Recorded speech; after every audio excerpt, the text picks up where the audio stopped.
Good evening. Welcome to the Hingham Board of Selectmen meeting for Tuesday evening, May 1st, 2018.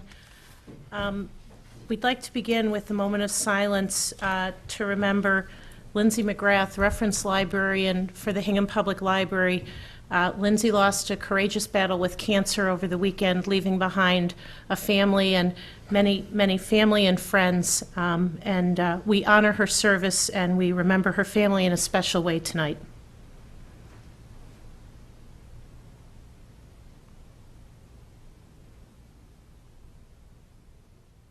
Thank you. First item of business is the approval of minutes for April 19th of 2018. I move to approve the minutes of April 19, 2018. Second. All those in favor? Aye. Aye. Next are the minutes dated April 26th. I was not present for that meeting, so I will abstain from the vote. Move to approve the minutes of April 26, 2018. Second. All those in favor? Aye. Aye. Oh.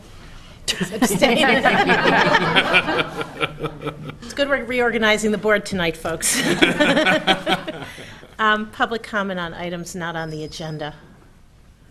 Okay, it is traditional that at the first meeting following the annual town elections, we have a reorganization of the board. Would you like to make a motion? I have a series of demands, but no. No, listen, all I can say is that I think it's been a very productive last year under your leadership, Mary, and I very much look forward to continuing to work with you on the other side of the table. But I'd like to move at this time to appoint Paul Healy as Chair of the Board of Selectmen. Second. Any further discussion? All those in favor? Aye. Right. All right, Mr. Chairman. Switch seats.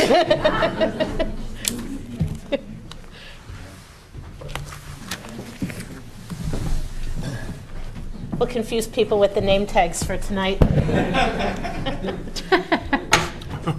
Those of you tuning in late.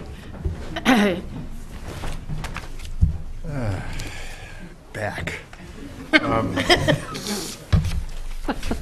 Ladies and gentlemen, citizens of the town, I'd like to thank Mary for the hard work that she put in last year. Just, I think, you know, I can't qualitatively describe it, but the governance that we enjoy in this town is in large part due to the kind of effort she put into making sure that things went as they should. So I thank you, Mary, for that. I thought you did a great job. And thank you for the nomination as well, Council. Looking forward to working with you, sir. Right. Okay. First item on the agenda is Aquarion. With respect to a public hearing on the request for Aquarion to install and maintain 60 feet of 6-inch ductile iron pipe water main in Pine Street. Do we have someone here?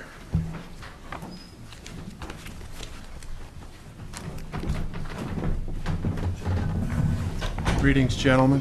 Greetings. Good evening. Identify yourself for the record and describe what you want to do here. I'm Stephen Olson, the Director of Operations for Aquarion Water Company. We're looking for a granted location to install approximately 60 feet of 6-inch ductile iron main across Hull Road to Pine Street for a service for a customer, building a new house. We submitted on a granted location a couple of years ago for something a little bit further, but at this time, we're really looking for the 60 feet to get across the road. Okay. I remember reading this. There's a discrepancy here, Harry, or can you Well, this illuminate this a little bit for us?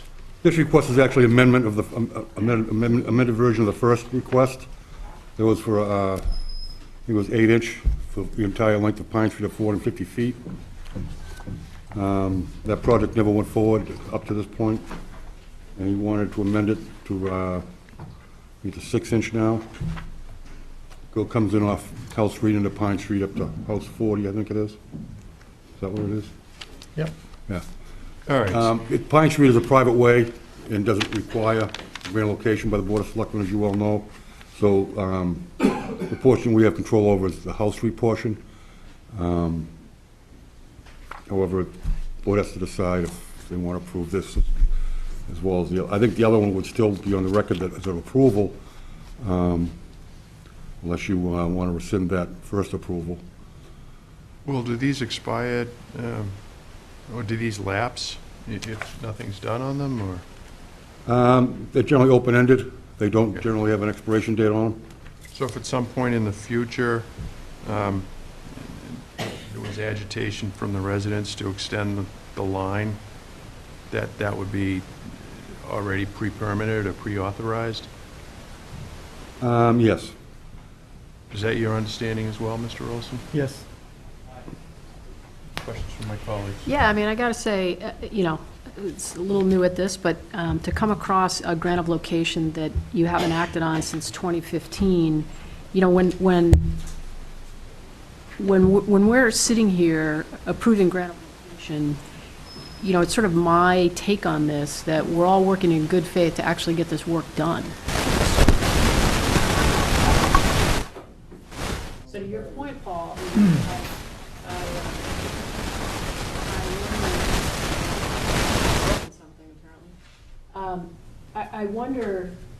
I wonder as a general matter, if we should have some limit on the grant of location.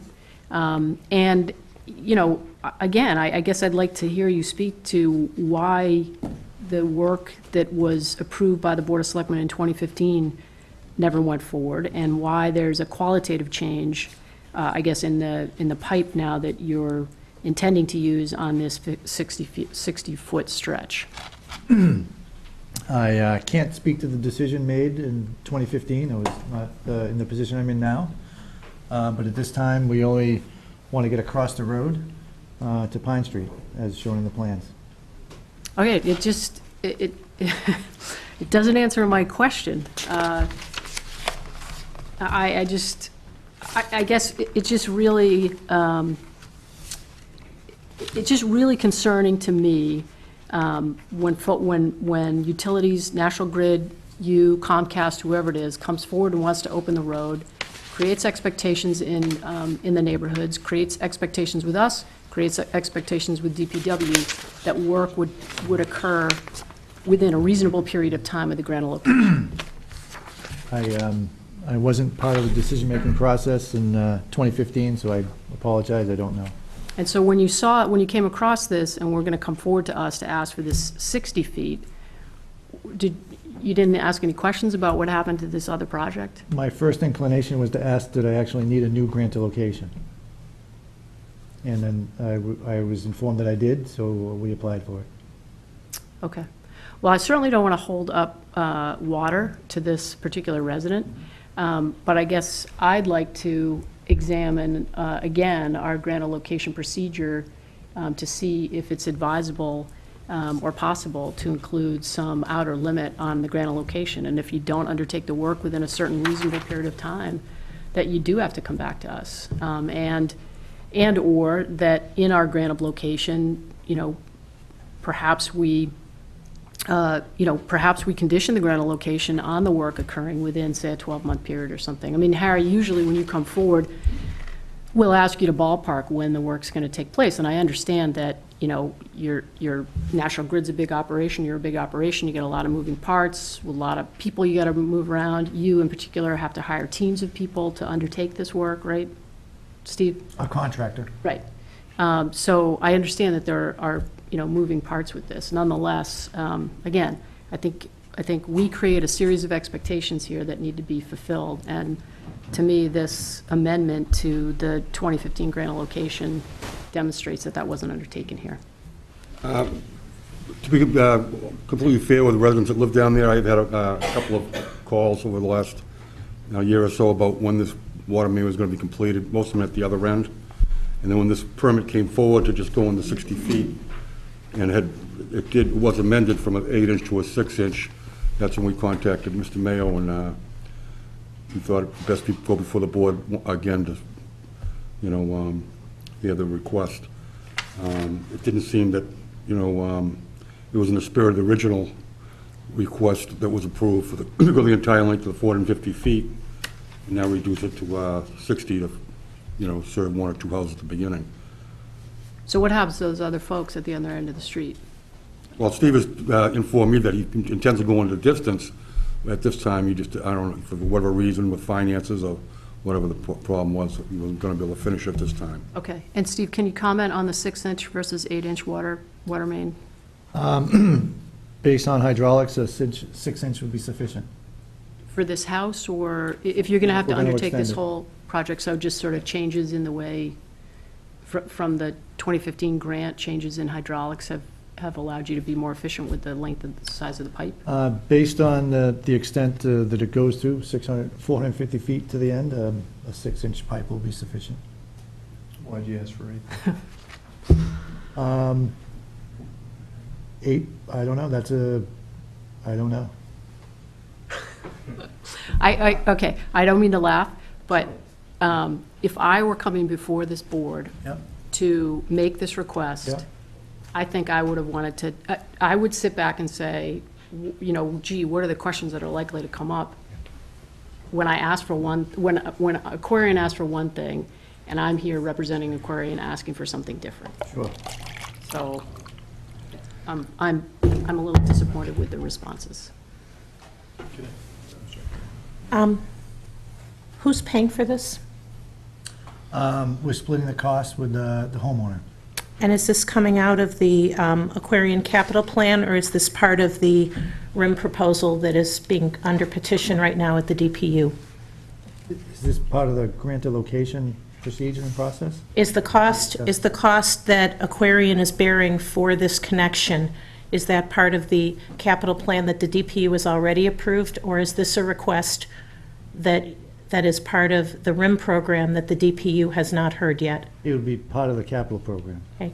Tom, have you gotten a note from Mr. Walsh about, we had asked the last time you were here, we said that we were not willing to approve grants of location until we had confirmation in writing about where things are. This is an individual homeowner. I understand it's a new home, and I certainly don't want to inconvenience a resident, but I think I'm a little surprised that we haven't gotten that information yet.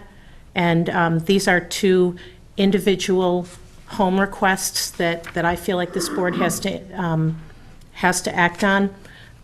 But I'm surprised and disappointed that we haven't heard from Aquarion on the others. When could we expect that? The letter's been written, it's under review. Okay. And we've offered to meet with the board several occasions if you want to Right, discuss. but we want this in writing because you have a rate case. You're asking to put a $3 million surcharge on residents in Hingham, Hull, and Cohasset on top of a 13% rate increase for water mains. And we need to know what we're approving, whether that's already in your capital plan or not. And frankly, we were told that Sherwood and Butler Road were not part of that program. Now we're being told they are. And until we know whether projects coming before this board, you know, we as a board have a practice that we don't approve things unless we know how we're going to pay for them, and until those funds are approved. And we have to operate the same way because the impact of this pending rate case on ratepayers could be significant. So we can't approve projects without knowing the source of funding. So hopefully that will come to the town shortly. I have no further questions about Pine Street. Yes, Mr. Wilson. Just a response, I thought this was a grant of location hearing, the discussion about the location of a water main, not about source of funding. That's Right, all. but it costs money to do this work, right? It costs, I mean, this is a small project, it's 60 feet, but anytime you come in for a grant of location, you're asking for permission to do some work. Right. And that work costs money, and we, as the ratepayers, we pay for all that. And I think we have a responsibility to the citizens of Hingham to know how things will be paid for before we approve them. The grant of location is the only time that you know, representatives from the utility companies are before the town. So that's our only opportunity to make sure that the work is done in a manner that is suitable for the town. And in the case of the water company, the cost is important because we end up paying for it. So to me, that is a material question to ask with respects to the grants of location. I just had two more questions. You're splitting the cost with the taxpayer, is that, or the ratepayer, is that because it's a private way? Like why otherwise? Or is that a hookup issue? How does that work? We wouldn't be necessarily proceeding with this project if not for the request from the From the customer. particular homeowner? Right. Okay, So we see a mutual benefit. okay.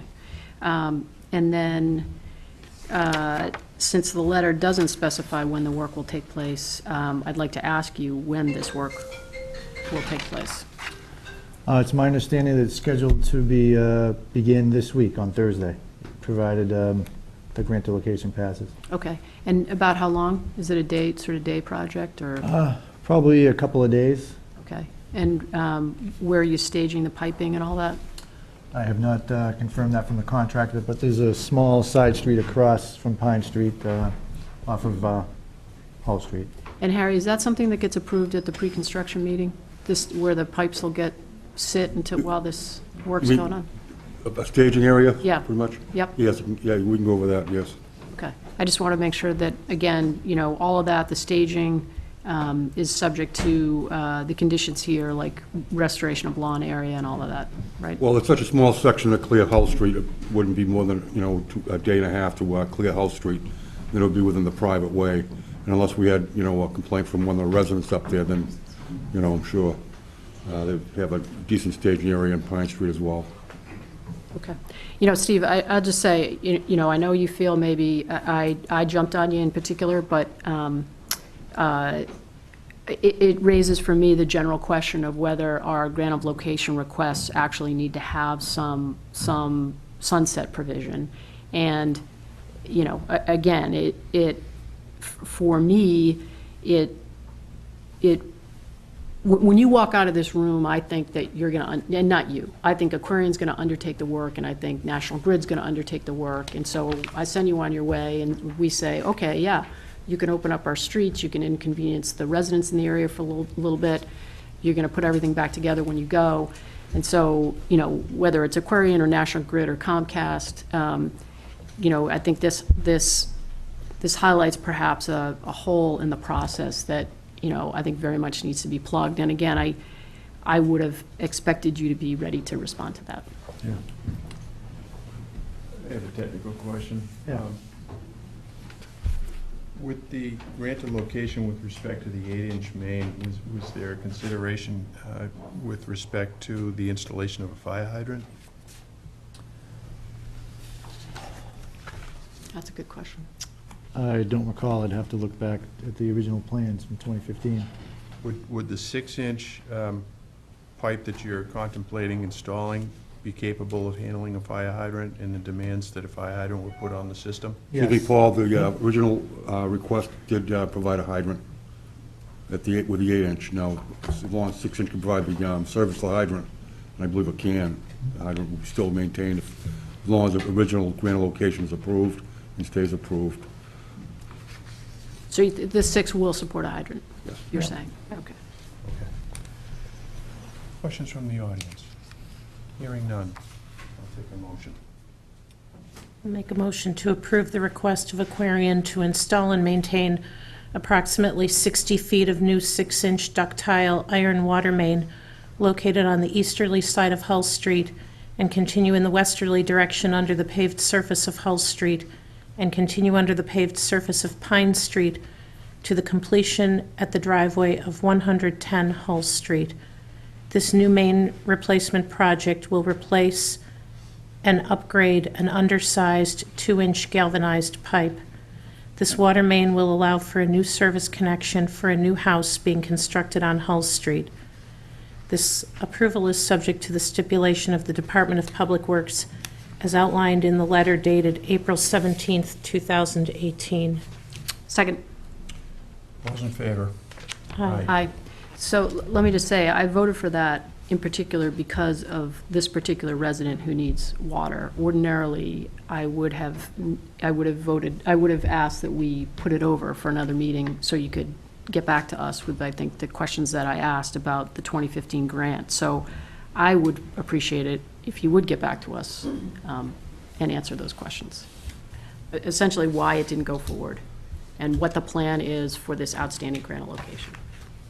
And Tom, if I may just add, perhaps you and Harry, this is the season where we get a lot of these, but, in terms of these letters with the, special provisions, perhaps you and Harry could get together and talk about whether it would be appropriate to add a provision that speaks to the time frame in which the approval is granted. So, I don't know how long that is, but, the idea that something could be hanging out there for a couple of years, it doesn't seem right to me. So, for example, if the grant of location if the street isn't opened up within a year, then the applicant would just need to come back to the board. Maybe you guys could figure that out offline. The individual grant would be sunset, that would have a sunset provision.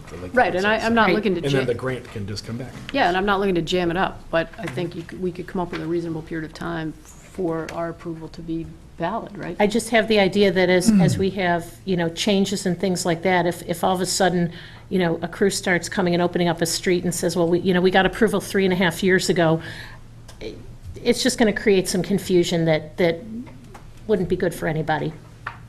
Can do. Let's move on to the next one. Would either one of you gentlemen like to describe what you're planning on doing up there? Sure. Looks like 60 feet is the number for tonight. Okay. So it's extending 12-inch water main, 60 feet approximately, on Lazell Street for a service at 204 Lazell Street before imminent paving is completed. And it's to provide service to a house, and I believe the homeowner is here this evening. Where is that? I just wonder, because we are doing, as I know, because I'm restricted on going up and down Lazell Street, which you don't realize how often you travel a street until it's closed off, was any further water main work contemplated on Lazell Street, because that whole street is being rebuilt? Not at this time. And is that, do we know how old the pipes are, or, Harry, do we know if we have any leak history there? There's no pipe from where this main is going to be tied into it, Lazell at Charles Street. There's no water main in the rest of Lazell Street. I think if you drive Lazell Street and see all that rock, that's all ledge. Okay. So I think it's a major issue to try to get any type of utilities down. There's no gas. So most people on Lazell Street are probably under wells? That's correct, and I Okay. believe this house was on a well at one time. Yep, or okay. Up to tonight. Thank you. Yeah, and just quick question, technical question. So this is a 12-inch diameter ductile iron water main. So why the differences? It's to extend the existing 12-inch. Okay. Questions from the audience? Hearing none, I'll take a motion.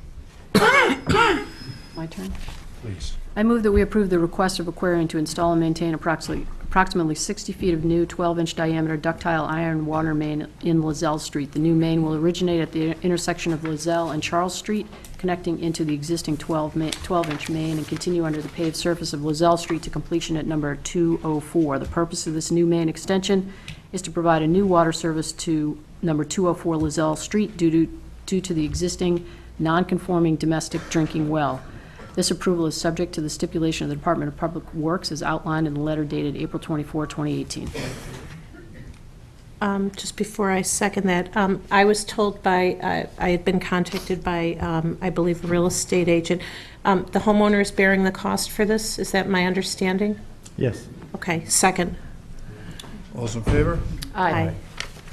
Thank you so much for coming in. Okay. Thank you. Good evening.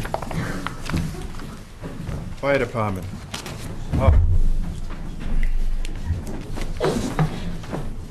Okay, so folks, just like church, there's seats in the front.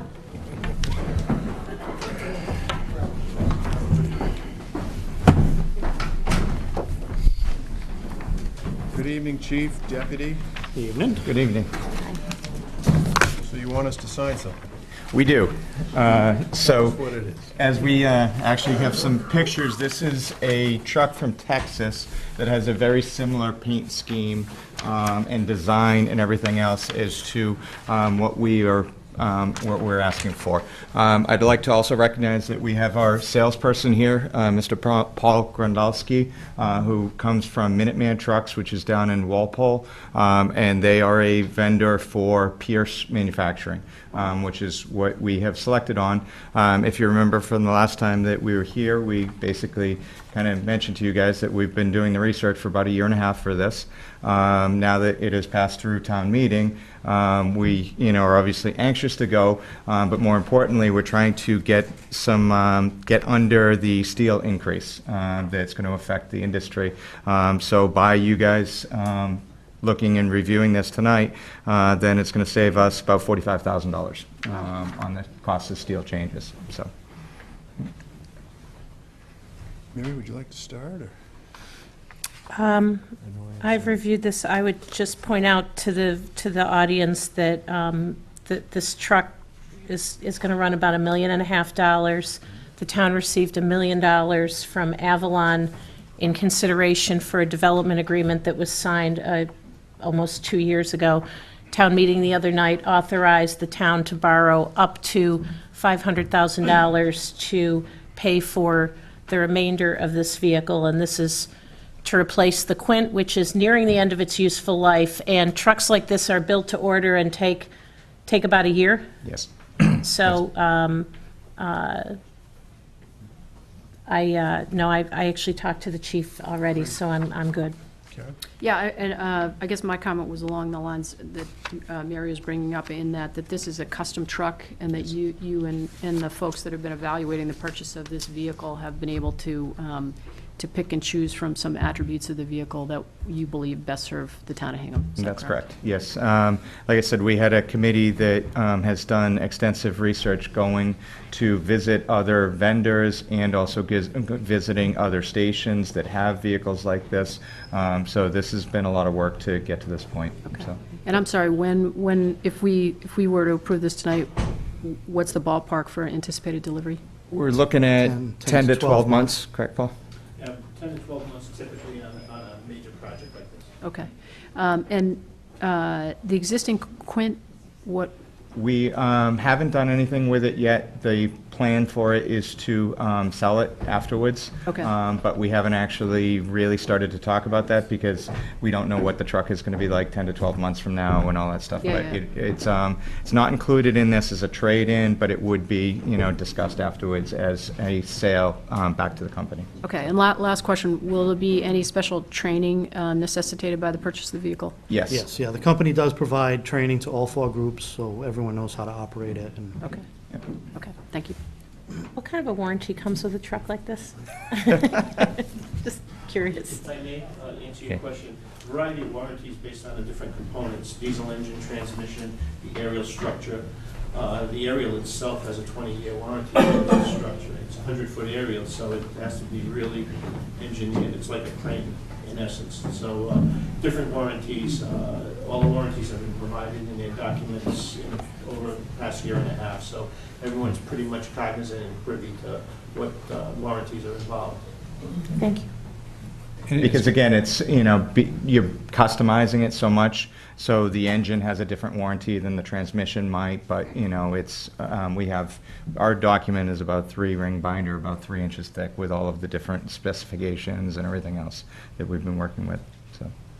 And this piece of equipment would allow the fire department to reach any structure in the town of Hingham? That's correct.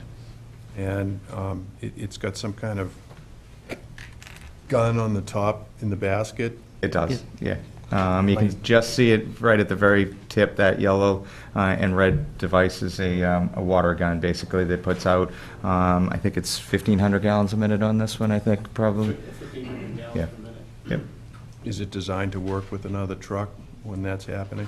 Yes, but it's also self-sustaining because it does have a water tank and a fire pump. What's the capacity? Tank is 500 gallons and the water pump is 2,000 gallons per minute, which is typical of this type of arrangement in today's fire apparatus world. And what can we expect the lifespan of a vehicle of this nature to be? With care, and it goes without saying that Hingham does an extensive maintenance program on their existing apparatus. There's no question that this truck is a 20 to 30-year proposition. And Chief, one last question. What's involved when you take delivery to be sure that the truck is at the specifications that you've requested? So there's actually two steps. One is the pre-build step that a crew from our department will actually have to go out to the manufacturer in Wisconsin, and they actually sit down and make sure all the specs are correct and everything else. That's before the truck is started actually being constructed. And then afterwards, before delivery, that same crew goes back out there and actually probably spends, 3 days out there probably, to go over exactly, as is and make sure everything is what we ordered and stuff. So. One other little caveat, if I may, Chief, and folks, being a structural aerial device, there's a series of UL testing and certifications that go with this even before the truck is finally delivered. So 100 feet in the air, we want to make sure it's a safe operating machine. Are there going to be dedicated firefighters assigned to this vehicle? Yes, especially for the drivers. Yeah. That's what I'm asking. Yes, yeah, and which gives us about a year to figure out who those are going to be and how to get them trained and everything else. But yes, this is a different vehicle to operate than anything we currently have. And it fits in the garage. It does. It does. Just check. Questions Not from to the park audience? sideways, though. I don't think we'll get this one sideways, even though it would be a very impressive picture. I don't think that's going to happen. That'd be interesting. Anybody from the audience? Okay. Why don't we get to business? I'll make a motion to sign a purchase agreement with Minutemen Fire and Rescue Apparatus, Inc. for a Pierce Velocity 100-foot rear mount aerial platform. Second. All's in favor? Aye. All right, thank you very much. Mr. Chairman, do you mind jumping ahead to possible votes number 1 while the fire department Sure, personnel are here? sure. Is that the issue with Azteca? It is. Yes. Yeah. Do you have an executable version? Executable version. It's clean and clean up. Send that down for signature. Good evening, Lieutenant. Good evening, how are you, sir? How are you, sir? I'm good, thank you. And how can we help you tonight? I had submitted a letter to the board earlier in the week, actually last week now, I'm sorry, about Plaza Azteca's request for a one-day entertainment license, just citing some issues that we've had in the past at Plaza Azteca, in the hopes that we can avoid those issues going forward. I just thought it was important for the board to understand some of the history and the backstory of the issues that we've had there. Does it rise to the level that we should consider not issuing the license? Mr. Chairman, I would say, I'm not necessarily opposed to issuing the license, but I think if perhaps we put some restriction on it this time. One of the things I had mentioned is possibly hiring a fire watch detail this time. Whereas we have firefighters that are crowd manager certified, just to have that extra layer of protection. Last year on Cinco de Mayo, I had actually stopped there earlier in the afternoon, met with the manager, brought her a copy of the certificate of occupancy with the number of occupants that could be in the building, explained everything to her, made sure she understood the number of occupants that could be in the building, looked to see where things would be set up, making sure that, we're ensuring exits are clear, that we wouldn't have an overcrowding issue as we've had in the past at other establishments, and we've addressed, and did advise that I would be back that evening to check the occupancy and make sure that we were in compliance and there were no issues.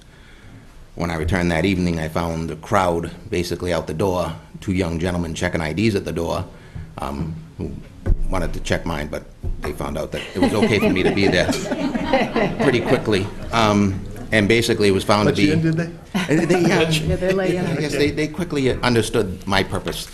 And found the bar area and even the entryway to be overcrowded. They were well over capacity. Found an emergency exit with a tree and furniture from the dining room blocking it.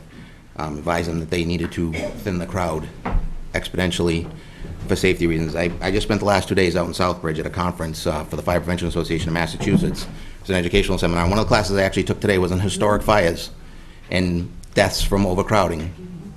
And that's been a target of mine since taking over this position, is working on preventing overcrowding and avoiding that we ever have a tragedy in this town that other towns have endured.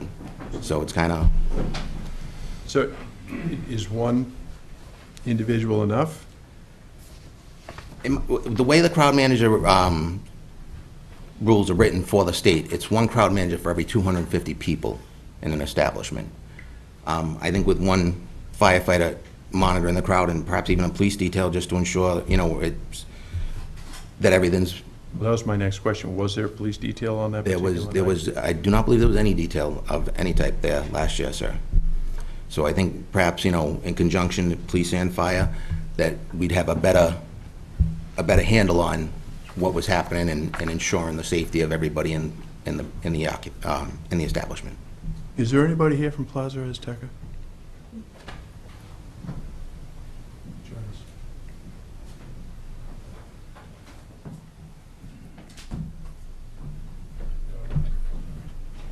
Chief, I hate to ask. Yeah, I'm...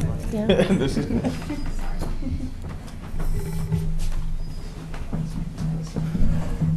Good evening, Ms. Would you identify yourself by name and professional address? Yes, my name is Mary Bravo. I am one of the managers at Plaza Azteca Hingham.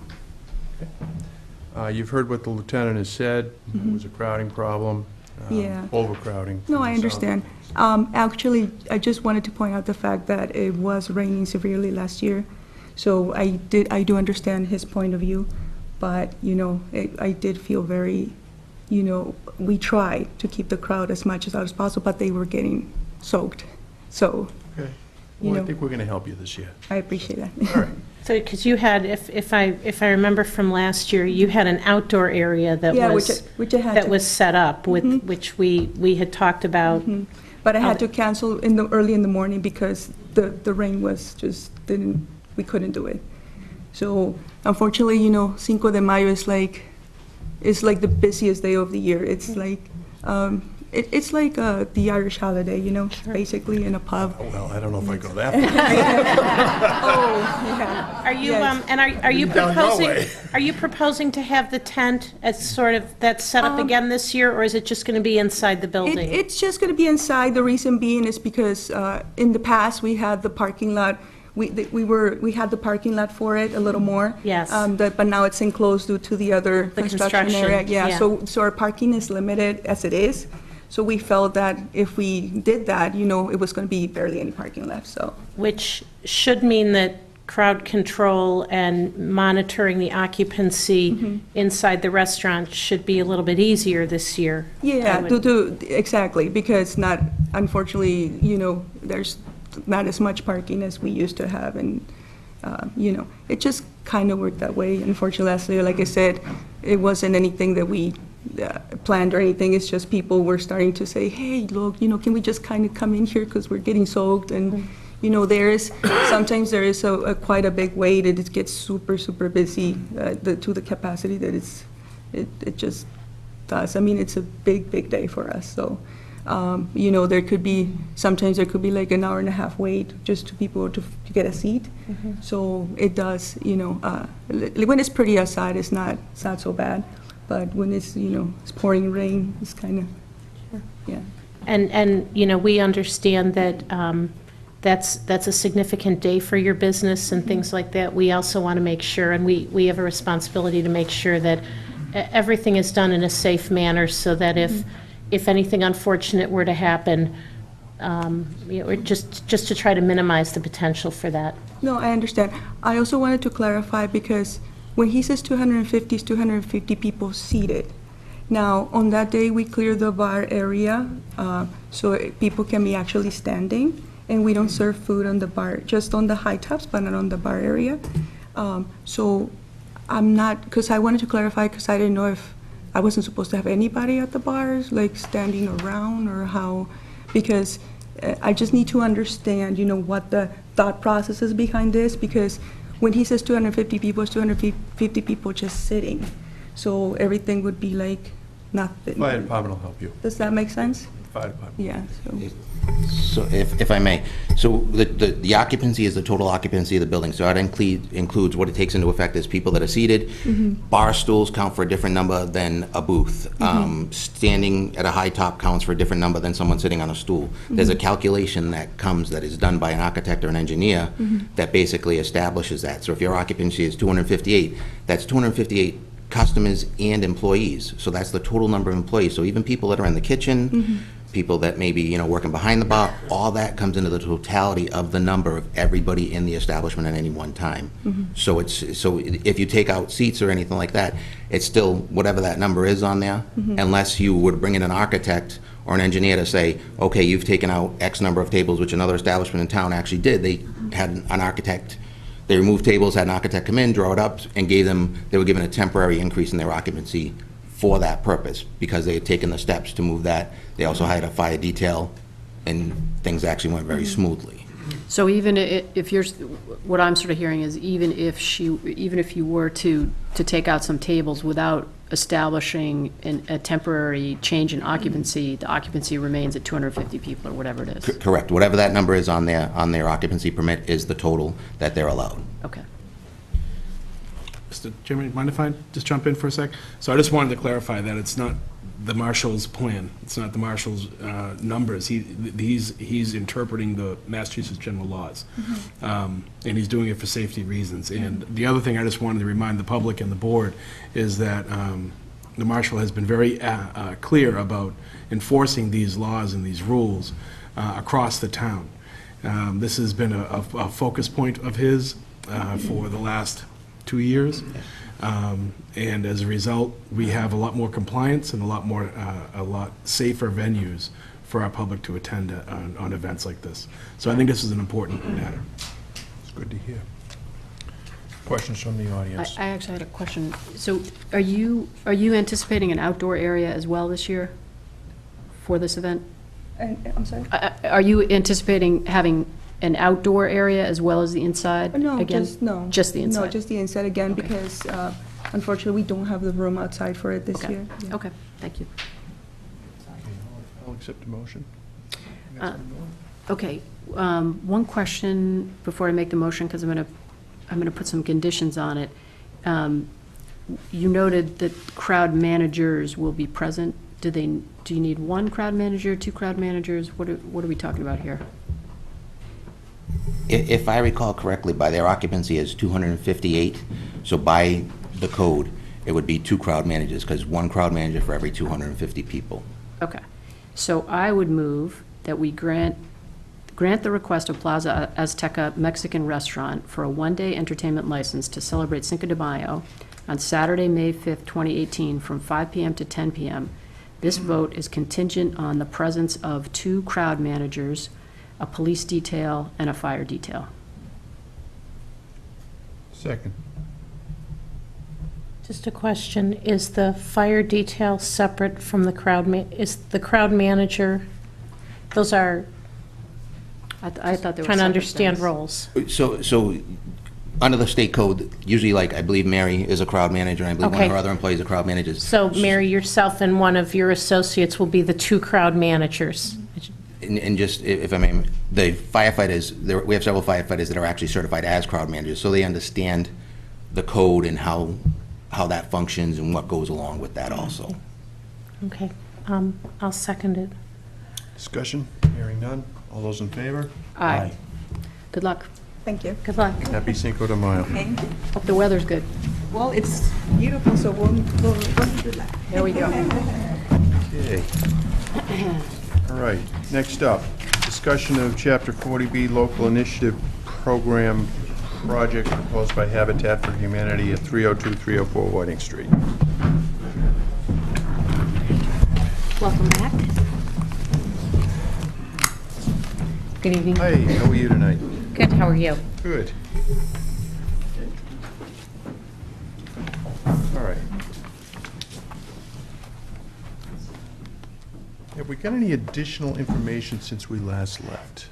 We have not. We were asked to open it up for a comment that went back to the Affordable Housing Trust and then to come back to this meeting. And so we're here to ask that you would approve and allow us to move forward with the LIP application to be able to construct up to 3 homes as was initially put forward to the board at 302, 304 Whiting Street. Okay, so you haven't modified the February 12th, 2018 submittal? Not the submittal. We did hear public comment. We have 2 different plans that have been shown at different meetings, and we're happy we do have those. But again, because this is the recommendation for the LIP app and a letter of support for the project, it would obviously be subject to local zoning once that were given, if granted the approval. All right. We have had some comment, ladies and gentlemen, and some of you may be here tonight to speak to it.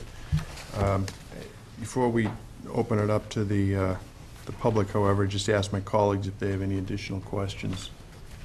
No, I would just say that I appreciate the time and effort that citizens put in to share their comments. And those were also, we forwarded those so that everybody had a chance to take a look at them. And I think we did, obviously, it's going to come back to local zoning, so even the changes that we heard that we want to put forward may still be subject to changes. But certainly, we heard the concerns of the community and have tried to address those in our drawings. So, for instance, the 2-structure sort of general proposal I saw is just the siting of the structure, no sort of detail on bedrooms, and a different style, a ranch-style house is sort of what that. Originally, we do have some drawings. We were trying to tell, we weren't sure if Gary needed to present, but as we have said in the past, we tried to meet the neighborhood. So we presented our ranch, which is the biggest footprint, to make sure that it would be accommodated on the lot. But hearing where we have different options. So we have colonials, we have capes, we have ranches, we have split entries.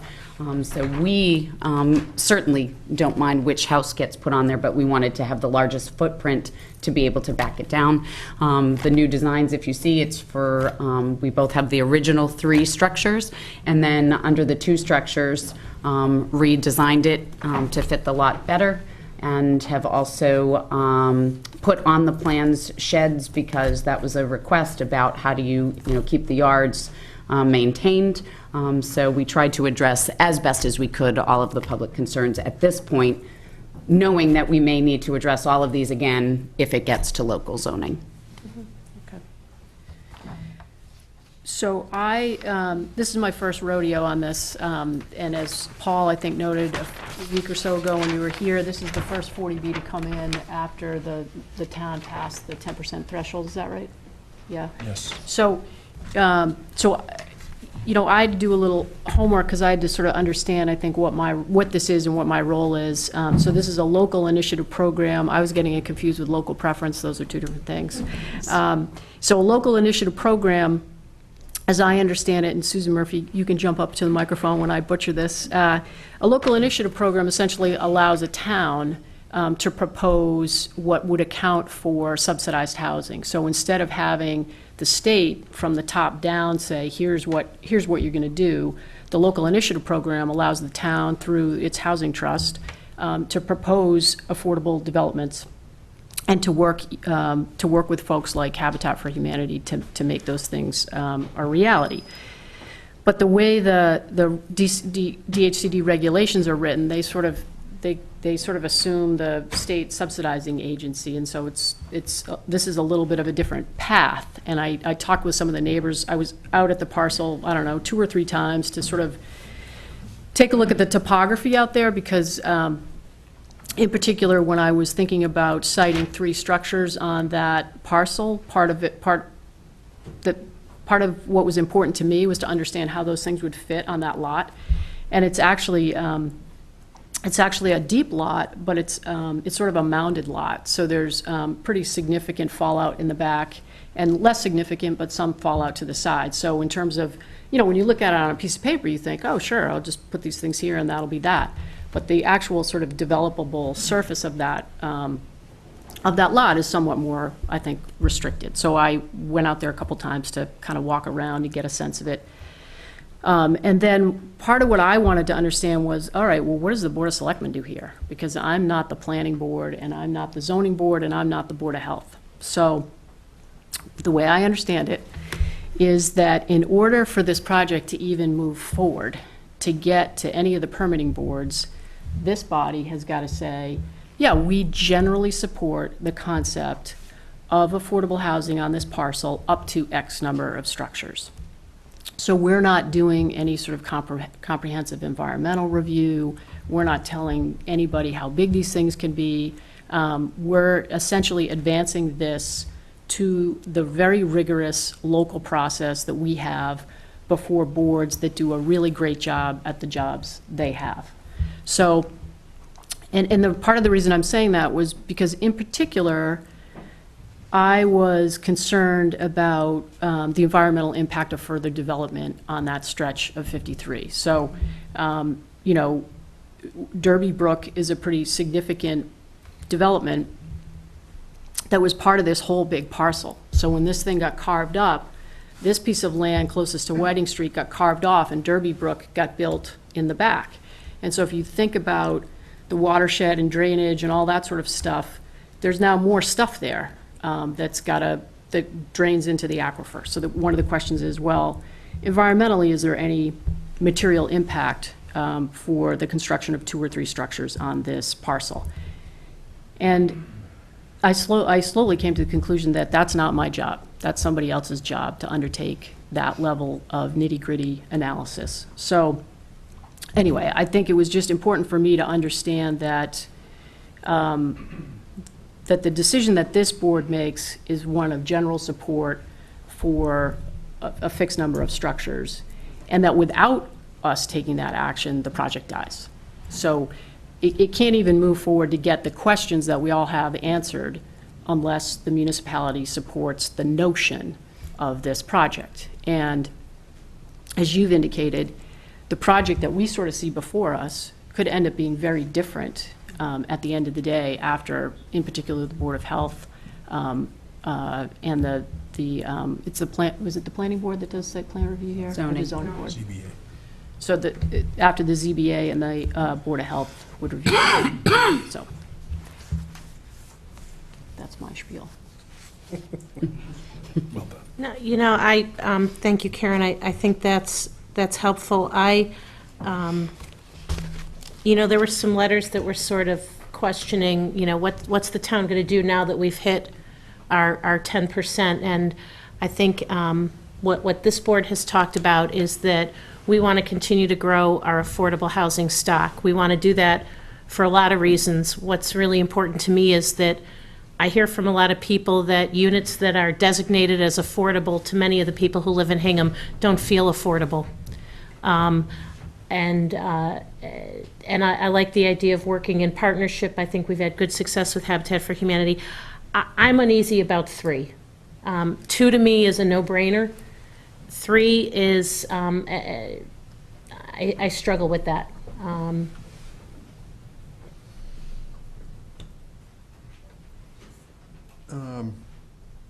What can I add?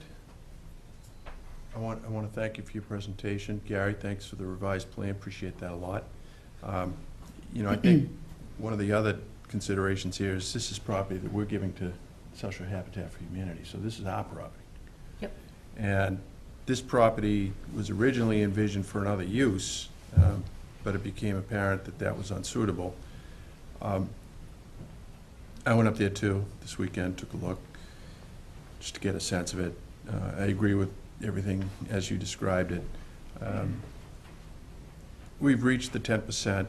We're still committed to affordable housing going forward, but we're able to make decisions on future or current proposals that reflect a more thoughtful and freer approach to it. One of the things that I think we heard at town meeting was we don't want to make this kind of housing notorious for the way that it's built and it appears from the streetscape. There were 2 houses here. 2 houses going back to take their place integrates it well into the streetscape. It also cuts down on the volume that would be put on the, what will essentially be a driveway going out of it, as opposed to, when you start going into 3, you're talking more of a street.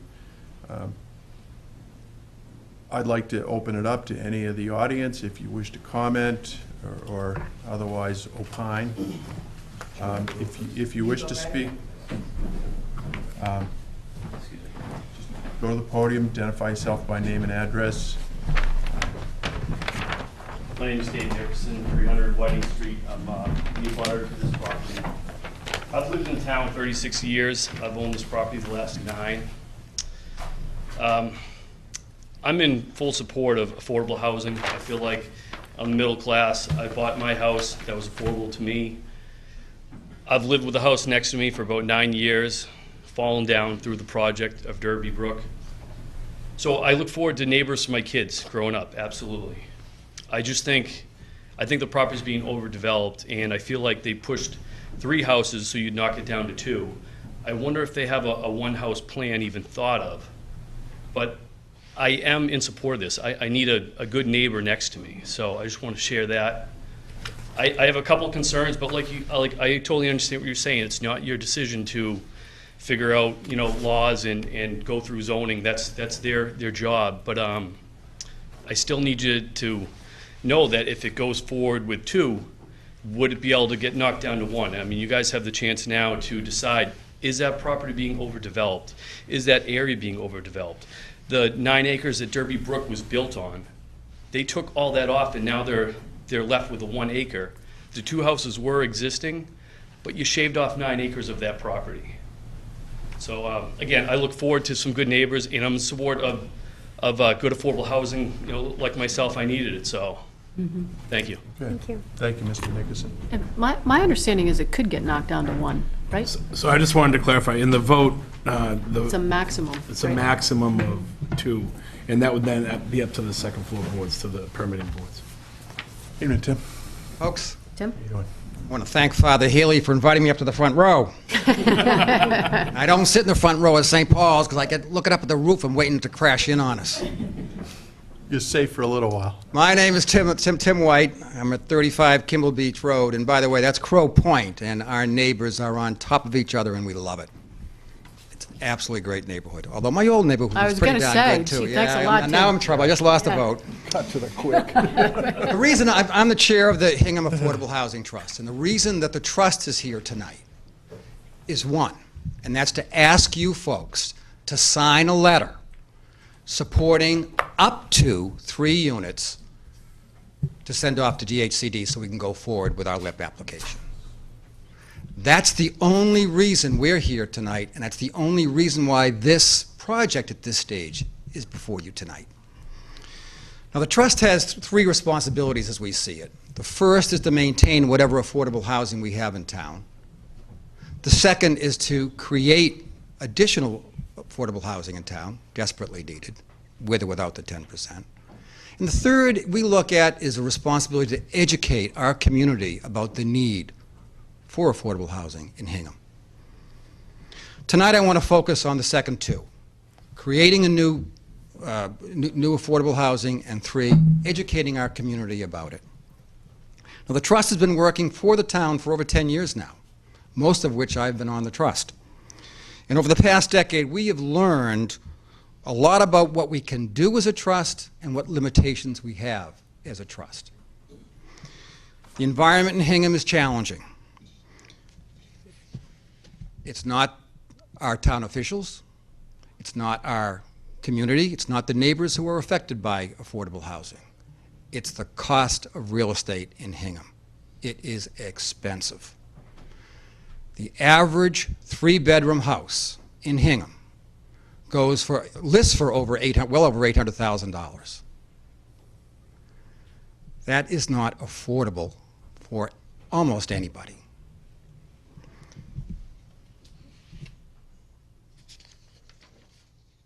Prices in Massachusetts, just in Banker Tradesman's today, literally today, showed that over the past 5 years, the average house cost has gone up by over 22%. And in Hingham, I can guarantee you it's closer to 50% in the last 5 years. Now, DHCD regulates the affordable housing industry. And DHCD regulations provide that the maximum resale for a 3-bedroom home is currently $249,900. So that means that if the trust were to purchase just an average market rate property, but one that meets all of Hingham's regulatory requirements, it perks, it has the right zoning, it's just perfect, it's average. It would mean that the cost to the town to create that one additional affordable unit be $550,000. So one unit is worth $550,000 to us. Now, 302, 304 Whiting Street came to the trust at no cost, as the chairman mentioned. This board, in its wisdom, transferred the Whiting Street property to the trust specifically for affordable housing purposes. Now, initially, when we looked at it, we said, let's just renovate the building that's on there and create a single unit. That's how the trust initially approached it. But we thought it was wise that we actually engage some of our town officials in zoning and building, and in fact, perhaps even retain an engineer to help us decide what the best use for that property was. And that's what we did. And our due diligence told us that that property can handle up to 3 units. We are basically decided to follow the advice that we received from the professionals.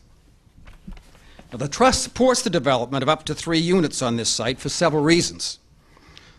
The first being our recognition is just how difficult it is to create a single one,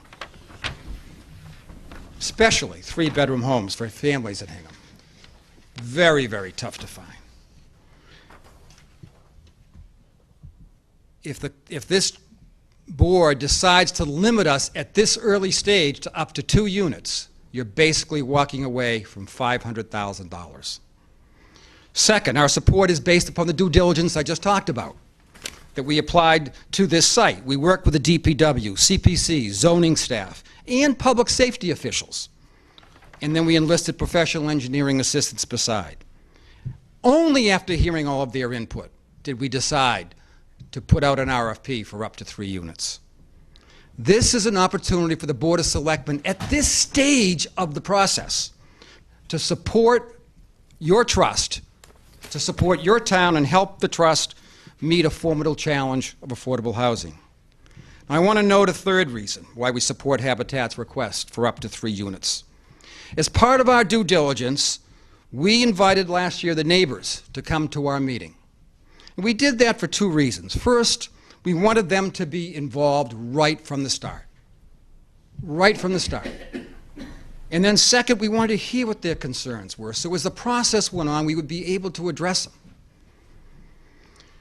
All of their concerns, whether it's the entranceway, the screening, the grade, the water, the conservation concerns, they will all be fully vetted by our boards here in town. We at the Trust respectfully request that that's the right time for those concerns to be addressed. We're not asking you to approve a 3-unit property. We're just asking you to sign a letter up to 3. The permitting address will drive these in much more detail and much more competently than any of us can here. Before I conclude, there's another cost that I haven't even mentioned that further dramatizes the benefit of allowing the permitting process to proceed with up to 3 units. Habitat estimates that the cost to construct each unit will be about $200,000. This proposal assigns the cost of construction to Habitat, not to the town. So in conclusion, we ask the board to support the trust and agree to send a letter of support to DHCD for up to 3 units.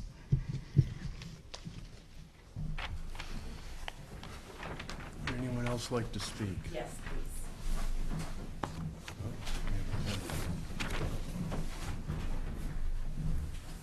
Evening. I'm Janet Bardong, 14 Derby Brook Way. Good evening, ma'am. Good evening. And I have with me Mike Fisher from 20 Derby Brook Way. How are you, Mr. Fisher? We don't disagree with Tim at all. We absolutely back affordable housing. We live in a community where we have 5 affordable houses. And some of those folks are here, some of them are on our board, and I don't think that there are any issues with that whatsoever. We welcome another affordable house on the property.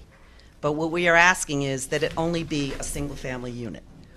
We did our due diligence as well, and in fact, we used similar drawings to what Tim was referring to. Gary did this. It's of Derby Brook. He was the engineer who actually did Derby Brook. So when Tim is saying that this can fit 2 houses, we disagree totally. And we'd just like to take a few minutes. We've done our due diligence as well. We've spoken to some of the departments within the town to validate what our beliefs were.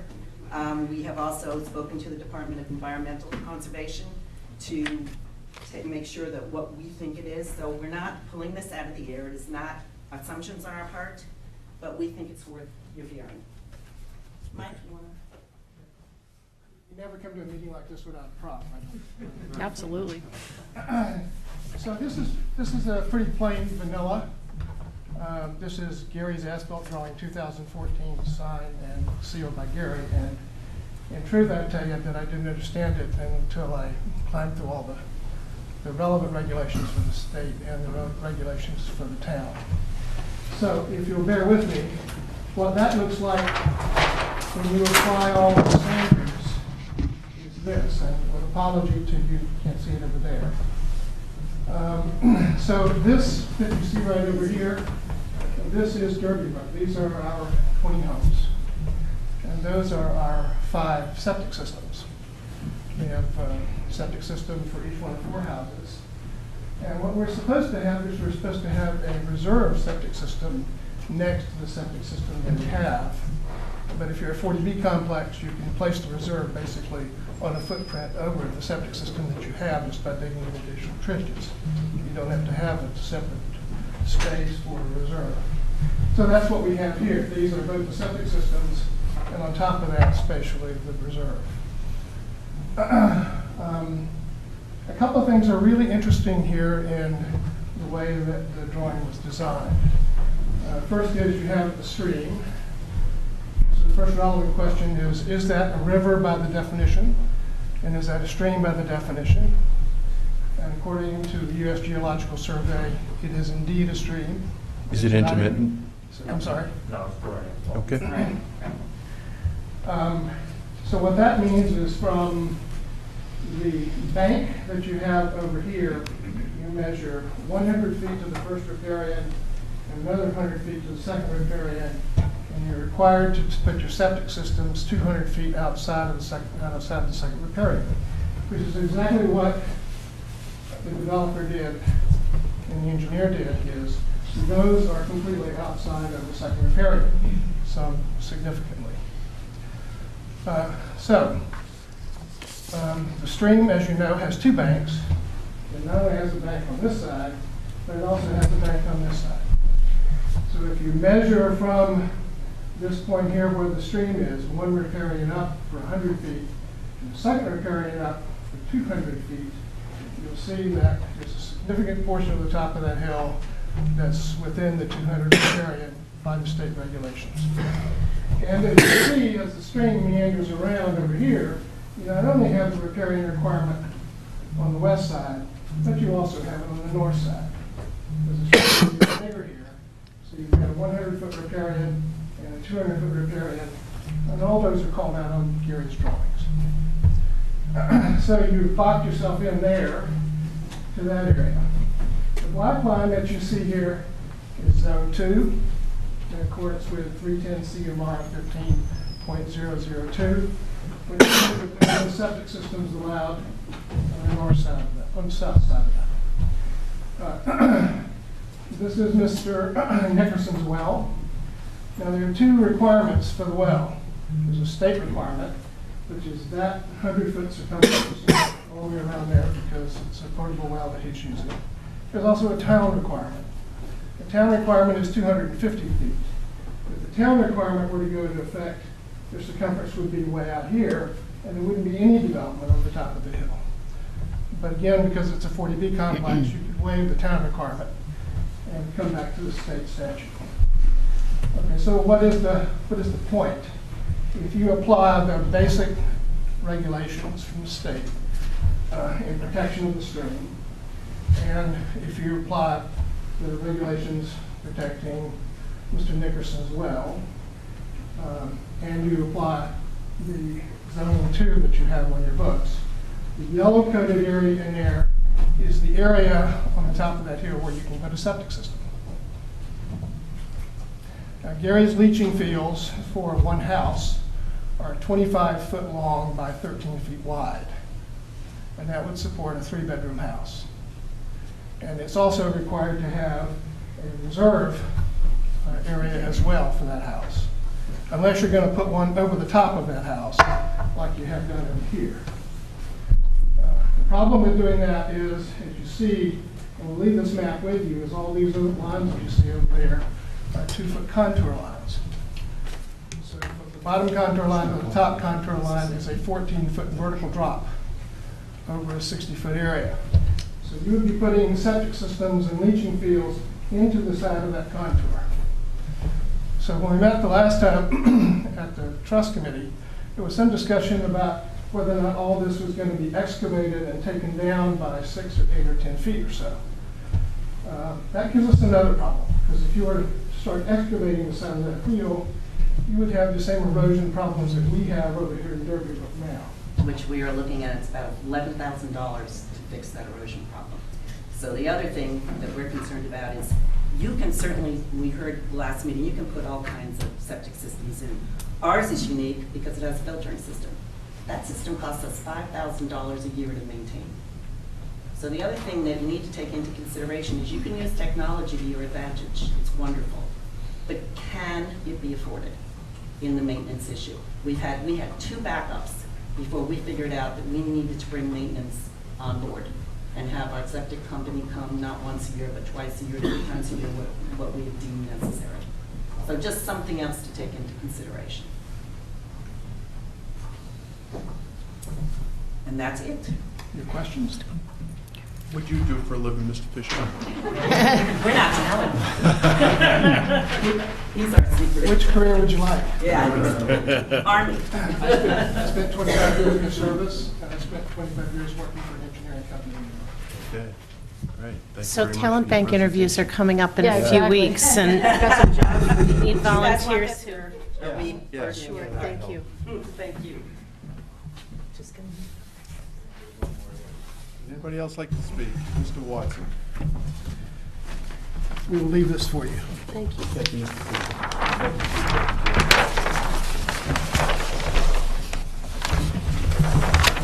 Fisher. Jim Watson, 291 Rockland Street. Very impressed with the detail of your work. But I speak for the 3-house proposal, because when we visited that site for the CPA committee a couple of years ago, it was very impressive that the existing house was built as far back as you could. The ground drops away behind it. So that it has a walkout basement. It has a lot more space than you might think, looking at the plans. And if that's left alone, it seems to me from a more casual analysis, there is room for 2 houses on the drive up the Whiting Lane, up the Whiting Street. And I just think that's taking better advantage of what the town has been given, a solid house that needs work but is intact, and room for 2 others properly spaced. And under 40B, there's a good deal of latitude in side yards. Various dimensional things can be varied with approval. So I just hope the trust is able to follow through with the 3-house proposal, the one existing and the 2 new ones. And I know it's complex, but I think it can be done. Thank you. Anybody else?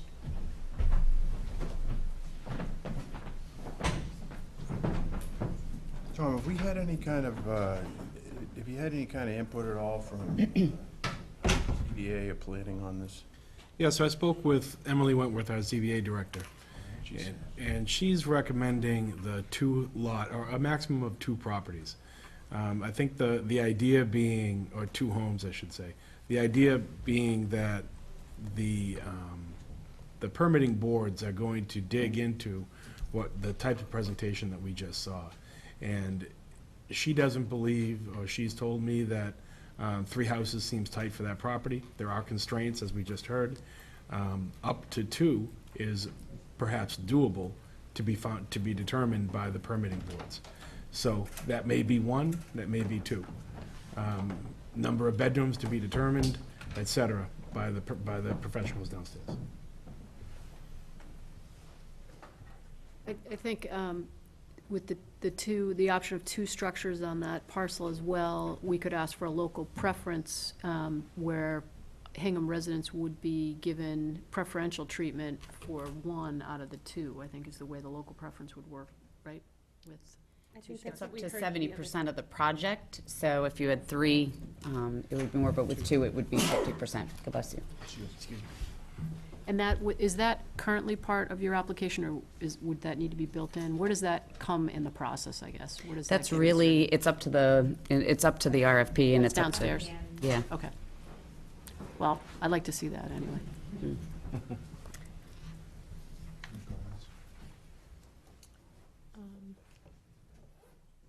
No, I appreciate all the feedback. I think for me, this is the first project we're kind of doing post 10%.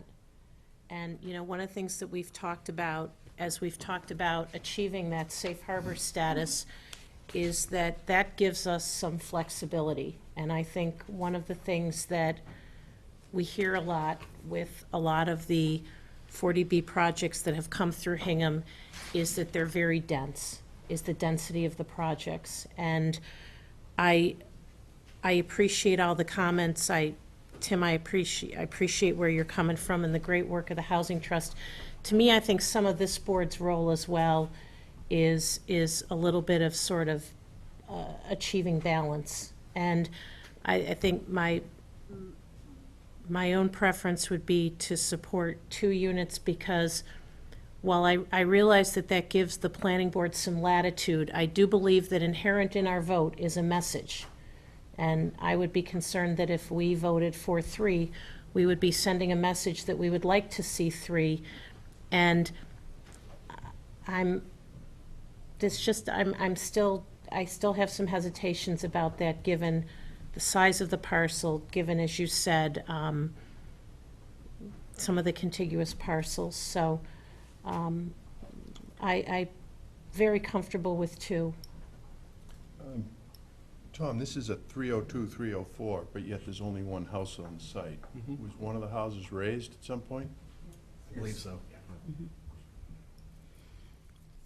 There's only 2 people in this room who stuck their necks out big time for a lip on Beale Street and Lincoln Street, and she's sitting next to me. That gave us the latitude to look at prospective 40B proposals in a freer way. And Mr. Fisher's excellent presentation with respect to buffers and development limitations certainly signal that this is not going to be an easy site to develop. That having been said, 2 houses once existed there. And I'm thinking that a vote to allow South Shore Habitat for Humanity to go forward on a 2-house proposal with a slab foundation, right? You have a slab? We don't have slabs, we have basements. Okay. Thought I saw something there that said slab. Doesn't necessarily assure that you're going to get your 2 houses, but it gives you the opportunity to try. That having been said, if I'm hearing from the Derby Brook residents that they've got failing systems, that's a real problem. That's a real problem for the site, and I know that the ZBA will be very interested in that bit of news. I'd be inclined to join my colleagues. I mean, we have 1 group wanting 1 wanting 3. I think there's a rational basis for 2 because there were 2 houses there at one point. If you make them consistent with the other housing in the area, they'd be small enough so that you could do this. I think we owe it to the residents of the town to judiciously decide these LIP opportunities as they come in. I fully recognize the need for affordable housing, Mr. White. I understand your point. I think 3 would doom you to failure on this site, though, with all due respect. You know, I say that after years of permitting and, you know, going through 40B proposals. You know, we've got somebody else trying to fit 10 pounds of potatoes in a 5-pound sack right now, and it's not really working all that great. So that's where I'm coming down on this. I'm ready. Take a motion. I'll make a motion to authorize the chair to execute the following on behalf of the board. 1, local initiative program LIP application submitted by South Shore Habitat for Humanity for the project at 302-304 Whiting Street, revised to propose a maximum of 2 single-family dwellings. And number 2, the request by the town to DHCD for a local preference option within the project. Second. All those in favor? Aye. It's unanimous. Thanks. vote. Good luck. Very Thank much. you, everyone. Thank you so much.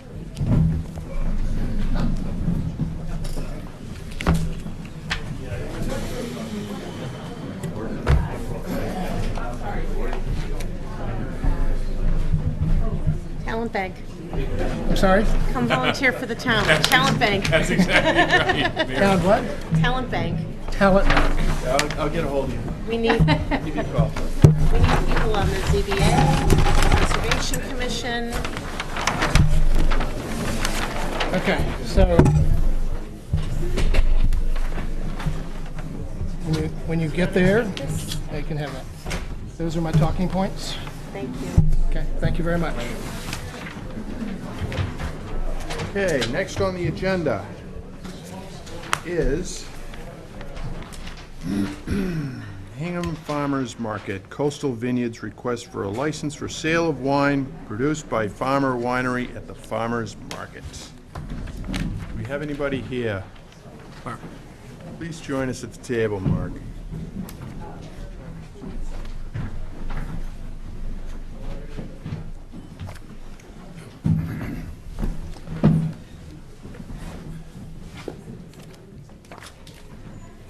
Good evening. How are you tonight? I'm very well.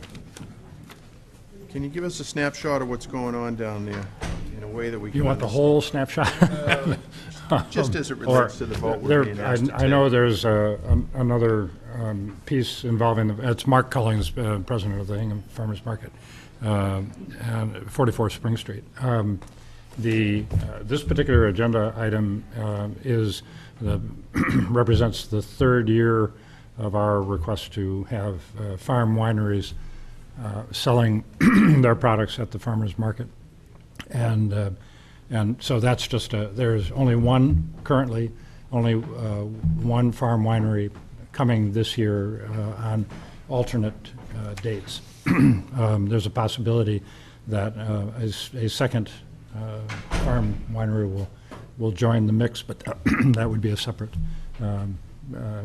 approval process for you. But that's the farm winery thing. We can extend further. What's going on down there is, and the subject of a later vote that maybe you want to delay and talk about in order. So this is a vote to simply extend what's already been in place, and yes, as I take it successfully worked. Yes. And the police would corroborate that as well, I imagine. Have an affirmative from the deputy on that. Oh, thank you. All right, do my colleagues have any questions? So last year, did you have 2? Yes. Okay. And so Well, just Westport one? is not coming this year. This is Coastal Vineyards. Okay. Was there an issue with them, or they're just, no? No, there are a lot of farmers markets. Some have more latitude than Hingham provides, and currently. So, Okay. they have opted to go to a different market. Thank you. I'm good. All right, I'll take a motion, unless there's anybody that wants to chat. I don't see anybody. Let's do it. I move that we approve the application of David Nielsen, DBA Coastal Vineyards, for a Chapter 138, Section 15F special license for the sale of its wine products at the Hingham Farmers Market on Saturdays beginning May 5, 2018, and ending November 3, 2018, as outlined in the Notice of Approval of License for the sale of wine produced by Farmer-Winery at Farmers Market, supporting documents as of May 1, 2018. Sampling of its wine products will not be permitted. Second. All those in favor? Aye. Thank you. Are we doing the second one? Yeah, if you don't mind, the number 11 under possible votes would get Mark home sooner. Oh, good. Thank you. Unless he wants to see everything Well, else. but you're going to tune in when you get home, right, Mark? I mean, don't leave us hanging here. Well. Don't want to miss the fun Yeah, part. come on. Would you like another motion? I would. Okay.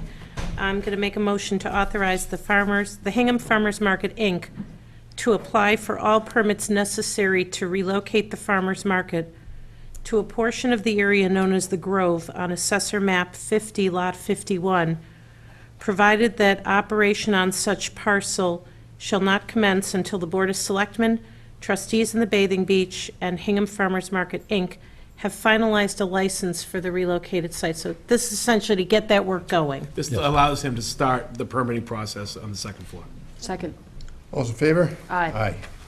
Thanks so Mark, much, just Mark. before you leave, the farmers market's opening on Saturday, so who's coming back? Anybody that's new? Everybody is coming back. We are also going to dedicate this season to Dave Freitas, who died over the winter. And David, Freitas Farms, those of you who know the market, he was an original supporter of the market years ago, left for a while, but when we moved to the bathing beach in 2007, he came back and was the first anchor large truck farmer from Massachusetts to come. And he's sorely missed. With the exception of one rotating vendor, all of our other vendors are coming back. There are some new additions. The big news is that we open at 9, not 10. Nice. So the hours of the market will be from 9 to 1, and this is we're looking forward to this. We've had feedback from our customers for years for why are you not open before 10, and this will accommodate people who want to get their day going and their shopping done. Also take some of the burden off of the parking in the height of the summer season. But lots of work to do on the MOU, and very excited about a very great season coming, and it's going to be a beautiful day on Saturdays. So come see us at the beach. Absolutely. Thank you. All right. Thank you. Thanks for being here. Thanks so much, Mark. Appreciate it. Okay. Item 9 on tonight's agenda, Advisory Committee's proposed financial policy update. See a number of members from the advisory board in the room. Ask you to join us at the table if you want.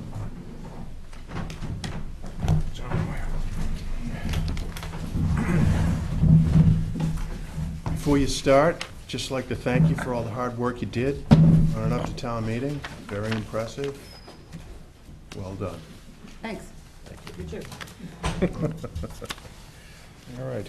Well, on the whole, I think I'd rather be talking about fire engines or Cinco de Mayo. Financial policy is nearly as stimulating. As you know, every 3 years, the advisory committee undertakes a review of its financial policy to try and update it based on any kinds of changes or, actions that have occurred over the last 3 or 4 years that need to be incorporated as part of the policy and the direction and the guidance for the advisory committee and for others in town. We began that process this year. 3 members of the committee, Bob Curley, George Danis, and I were I was going to say sentenced, but I guess we were asked, appointed, that's the right Forcefully. verb. We were conscripted to review the policy, and we've done that, and we're still in the process of doing that. What we've done at this point is reviewed the policy, presented some modifications to our colleagues on the advisory committee, and are in the process of reviewing this both with the Board of Selectmen school committee, the town accountant, town administrator, town treasurer, to try and solicit input so that we have a consensus about how this policy might emerge to reflect what it is that we're trying to do as a town. And just a little bit of background, that first of all, the policy itself is not broken. It works well. We have a good policy in this town. And so we're not trying to fix something that is, clearly flawed in any particular way. We're trying to update it for any changes that might have occurred in either policy or direction over the last couple of years. As we undertook this review, we looked at both the policy from prior years. We also talked to other towns and cities and looked at their financial policies and found, quite interestingly, that the policies in other towns widely vary from what we do. Some towns have, for instance, the town of Weymouth, which still calls it a town policy, not a city policy, but they have a 125-page policy. Ours is about 9. Their policy is much more procedurally oriented. It tells you what to do and how to do it. Ours is more policy driven. We'd like to see the following things attended to. We'd like to see, where possible, the following priorities given in management of the town's finances. So we, of course, went back and looked at this again from a policy, not a procedures perspective. We have great staff in town who know how to do these jobs. We're just trying to give them some direction as to what we think are the appropriate priorities. The concerns we had came down into 3 different areas. One is that we thought there should be a little bit more of a multi-year focus. We tend to look at things more discreetly right now. We'd like to take a little bit step back and look at it over a multi-year focus. Secondly, we thought that capital planning, beyond just operating capital might be, for instance, replacing the boilers at the schools, but long-term capital planning is replacing a school.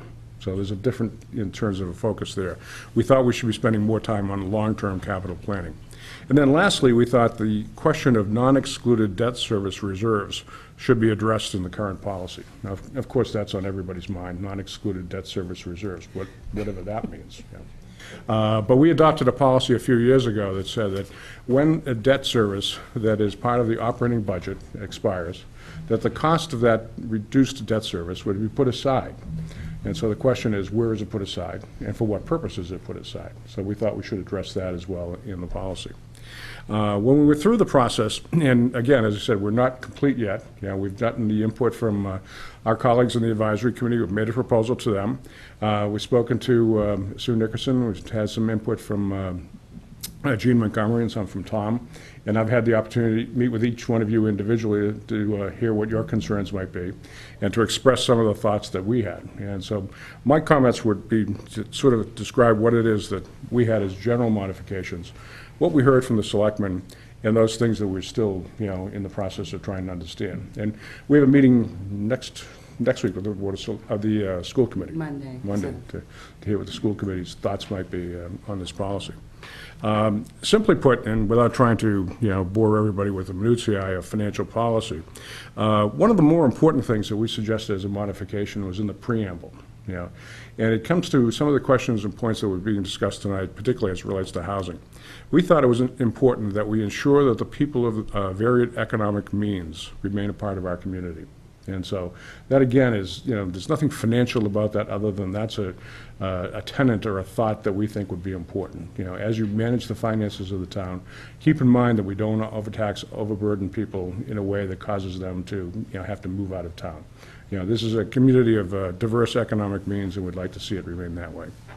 The second point, getting into a little bit more detail on the forecasting mechanisms we use, we have a revenue forecast that is important to the town, important to the advisory committee, as we look at managing and understanding the town's finances going forward.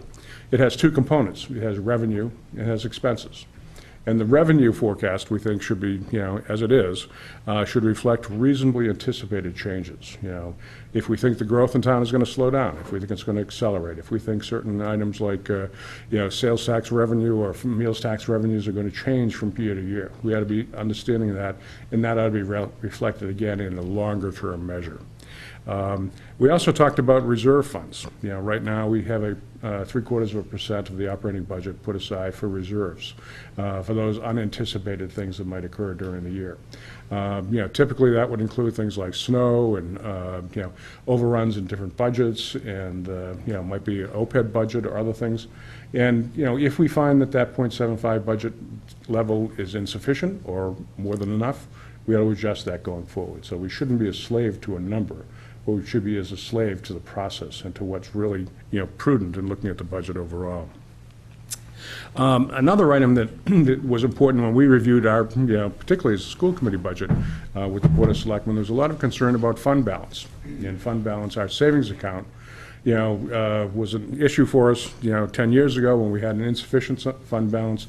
Now we've got a great fund balance. So there's a temptation to overspend when you've got plenty of money in the bank.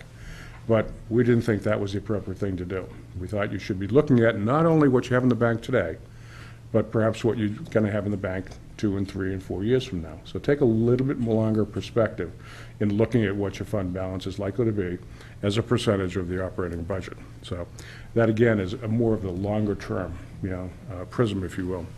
Another item that has come up a number of times and has been a topic at the last 2 town meetings has been OPEB, other post-employment benefits. And those benefits vary and change widely based on lots of different actuarial, you know, issues. And if you think financial policy is boring, you know, talk to an actuary. You know, that's a boring subject. You know, but anyway, you know, so we thought that it'd be important to have the actuarial, the last actuarial report be reflected in the policy and in the OPEB budget, and also that the town ought to take a step back and look at it and say, should we be putting a little bit more aside, you know, as a protection, you know, to the extent that we have that, as a protection against long-term issues. And so, again, just keeping the town's eye on that issue and not saying we have to put it in there, but if we have the resources and if it is an issue, then we ought to be focused on that. So, again, keeping a time and focus on that.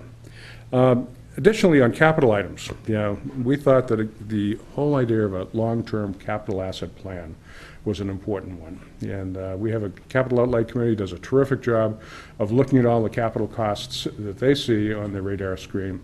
But again, taking a step back, and this town is facing or contemplating lots of major capital items, from the school department to the police department, the fire department, the senior center, the library, lots of different, you know, people who want to raise their hands for capital costs. Shouldn't we take a step back and think about that in a holistic way? And so that's the thought there. Again, we're not suggesting who should do that. You know, very easy to sit here and say somebody should do it, and as long as it's not us, you know, but somebody else should do it. But we think that's an important thing that's been lacking in some of the focus that we've had in the past. When it comes to debt, there are a couple of things that are important there in debt service.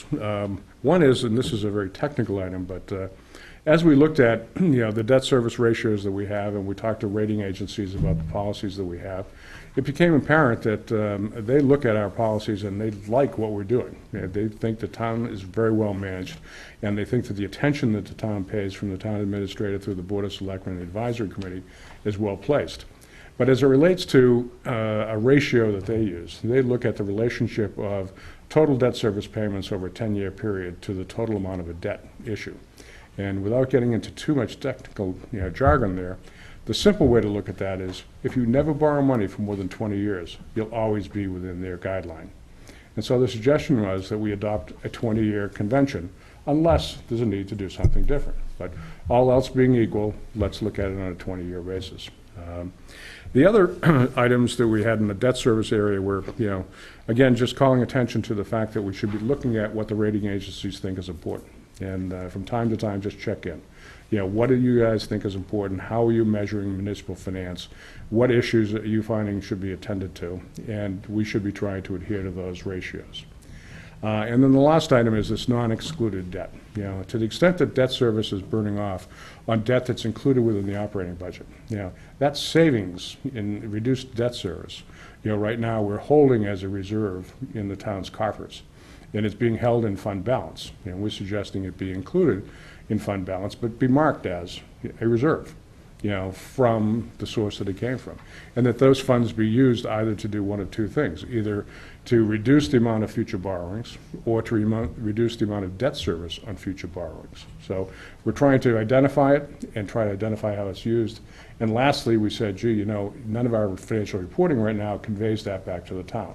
So we thought in the town, the advisory committee report to the town, we'd identify that's there, it's this amount, and this is what we're doing with it, just so there's full transparency to the town, on this, from a financial perspective, maybe an esoteric point, but it could become a very significant item, if we allow the debt to burn off over the next several years and we don't put any more debt back on the books. It could be a significant dollar amount. I think it's $400,000 now, Lucy? 18 for, or 18 and 17 for 18, 18, and then up to 100 something in Yeah, 19. okay. It goes up pretty quickly in Right. 4 years, several hundred thousand. So, there were two items that we talked about with the Board of Selectmen that the advisory committee, I've yet to go back to the advisory committee with. These are I'm not calling them differences of opinion, but they're different levels of input on these particular items. One was the question, we have a targeted capital allocation in our budget of 2 to 5%. The question is whether or not items that are included in the warrant, for instance, the block walls at the high school this year, are not included in that 2 to 5% ratio. Should they or shouldn't they be included? And there's a case to be made in either direction. And so we need, as advisory committee, to go back and talk about that some more.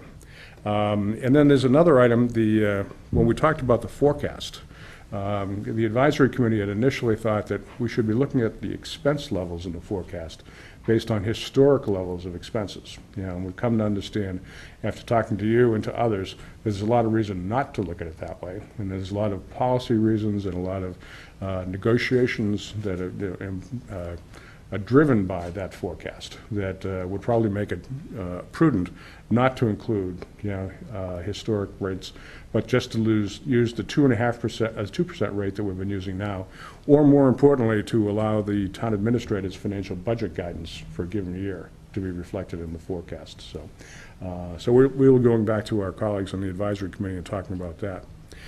There were a couple of good points, 3 good points that the Board of Selectmen brought up that the advisory committee hadn't thought about, which I'm very disappointed. I thought we had figured them all out, but apparently we're not as smart as we thought. One is that reasonable efforts should be made to identify the cost and impact of collective bargaining prior to concluding those negotiations. In other words, if you're negotiating a contract, figure out how much it's going to cost in the budget before you agree to the number. It's kind of like deciding, if you're going to buy a car, decide if you can afford it in your family budget or not. Another item was the importance of looking at targeted tax relief. We have an unused tax levy right now in the town's budget. That benefits all of us, pro rata as taxpayers in town. But there's another way of looking at that, and perhaps, in addition to or in lieu of that, we might look at targeted tax programs that would benefit certain members of our community who are more in need of that kind of assistance, in their tax bill. And then the last point was the question of whether or not the signatory to this policy should be the Board of Selectmen and the school committee in addition to the advisory committee.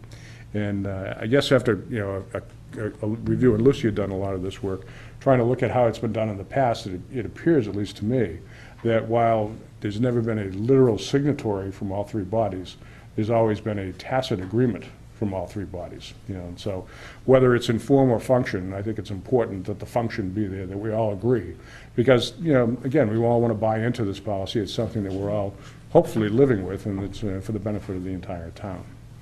And then lastly, there were very important ministerial changes to the policy. For instance, the term finance director is now changed to town administrator. And there are a couple of commas, dots, periods, and crossed Ts that were not included. But we've got that. We did get that part. We missed your 3 points, but we got the editorial points. Yeah. So, Lucy, is there anything? You got it covered. Okay. And since all 3 of you hadn't spoken together about it, you've all spoken separately to Dan, but this is the time for you all to hear each other's comments. Me? I think it should be Mary. She's better at this than me. Well, I really appreciated the inclusion of economic diversity as a planning tenet and a principle to keep in mind as we look at our financial policy and our budgeting.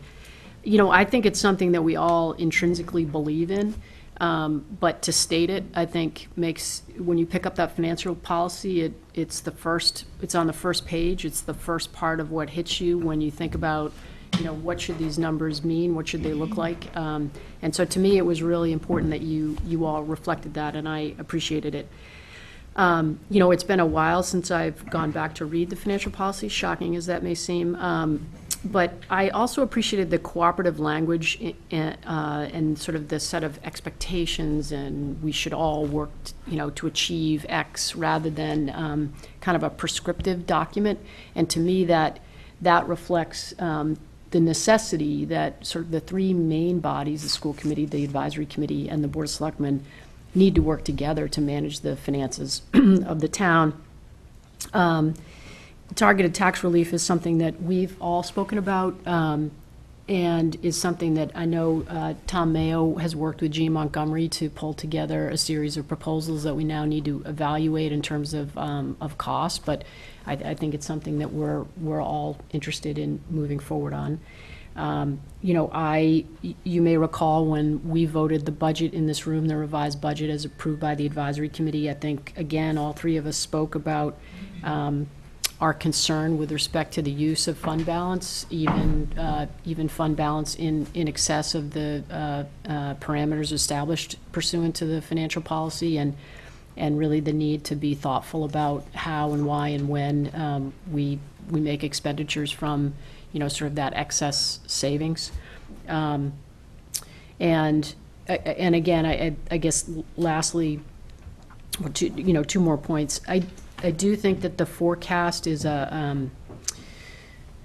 maybe an imperfect document, but I do think we need to be careful about both the internal use of that document and the external use of that document. And I think we need to be mindful, as you suggested, of policy decisions and the role particularly of the town administrator under the special act to devise budget messages with respect to expenditures. And then last but not least is the process you alluded to, Dan, and I think I do think it's essential that we come together with some tacit approval around this is when these proposals come before us, these are the general metrics that we'll use to evaluate them. So really, really thoughtful job by the three of you, and I'm certain by all of the advisory committee. It's a really, really important document for the town. So thank you.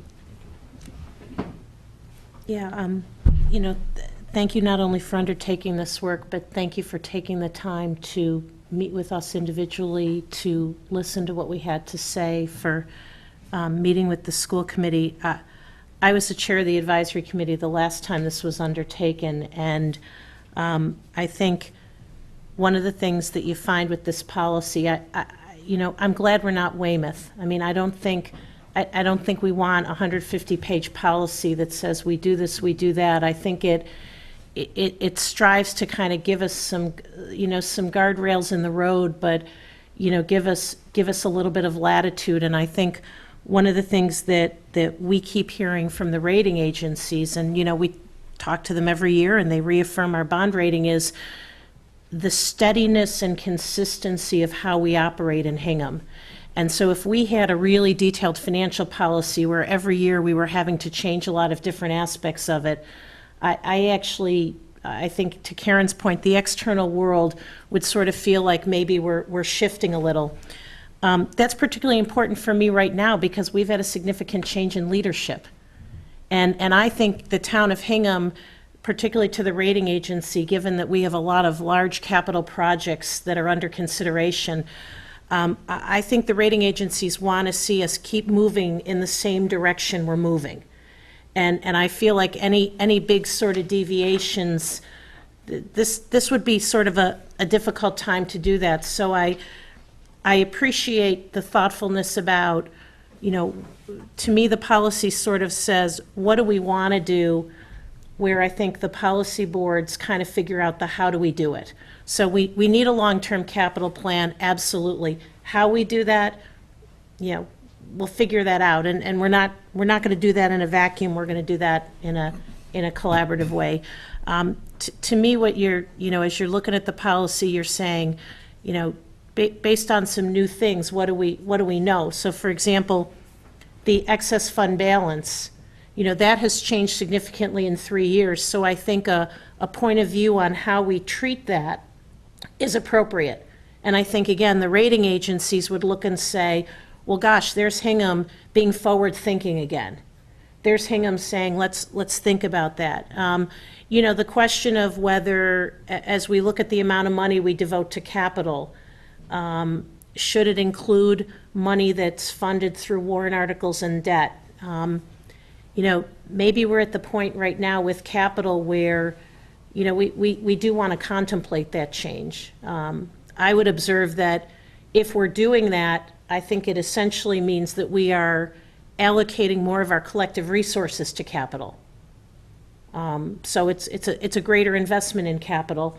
But, perhaps now we're at the point where our capital spending, given where we are, that's an appropriate next step. I think, two other things. I mentioned this to you, I think, when we met. I would just suggest as the advisory committee, as you're looking at this and looking at all the feedback, I just kind of look at all the different pieces and say, when you put this all together, does it make sense? So if we say we're investing a little bit more in capital, we're going to try to invest a little bit more in OPEB, we're going to hold the line on this. When you put all those pieces together, does the total policy sort of hang together?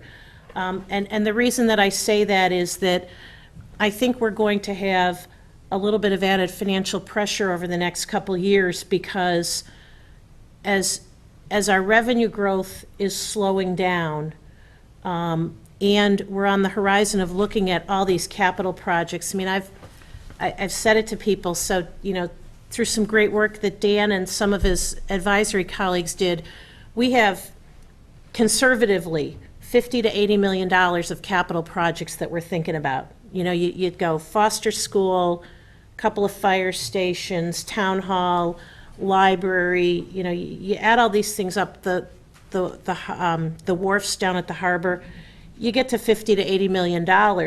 And right now, in the next 5 years, we've only got about room for about $17 million of projects without raising people's taxes. So how do we do that? And that's the long-term capital plan you've mentioned. My own personal opinion right now is that because of these large capital projects, I think greater diligence on our operating budgets is called for because, to your point, you started out the discussion with helping ensure that people of varying economic means can remain in Hingham. To me, that has to do with being thoughtful about asking the taxpayers if they would be willing to open up their wallets a little bit more. So I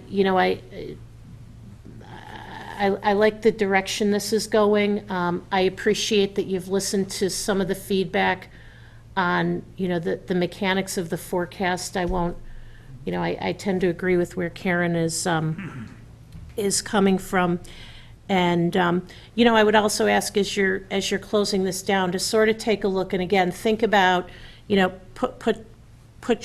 put the hat on of a rating agency and say, Town of Hingham, big change in leadership, a lot of things coming down the pike.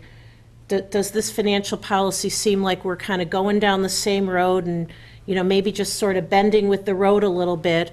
Or are we doing something that is, a 90-degree turn? I don't think you are. But I'd ask you to consider that because we will be going to the market.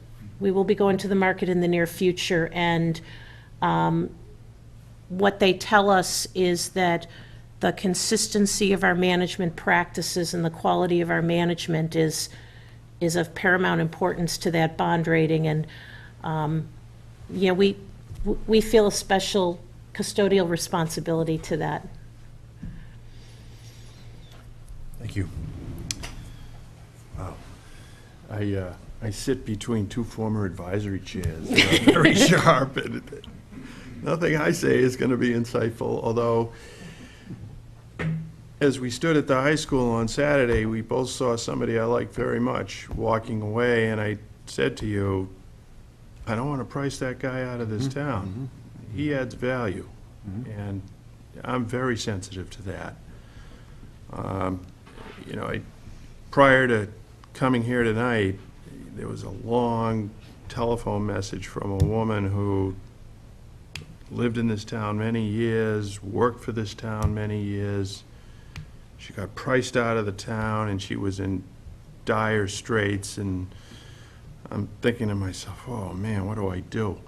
I don't like those kind of conversations, and, you know, the days where the highway department's kid is sitting next to, you know, the kids in school, to me, that's fading, if it isn't already past.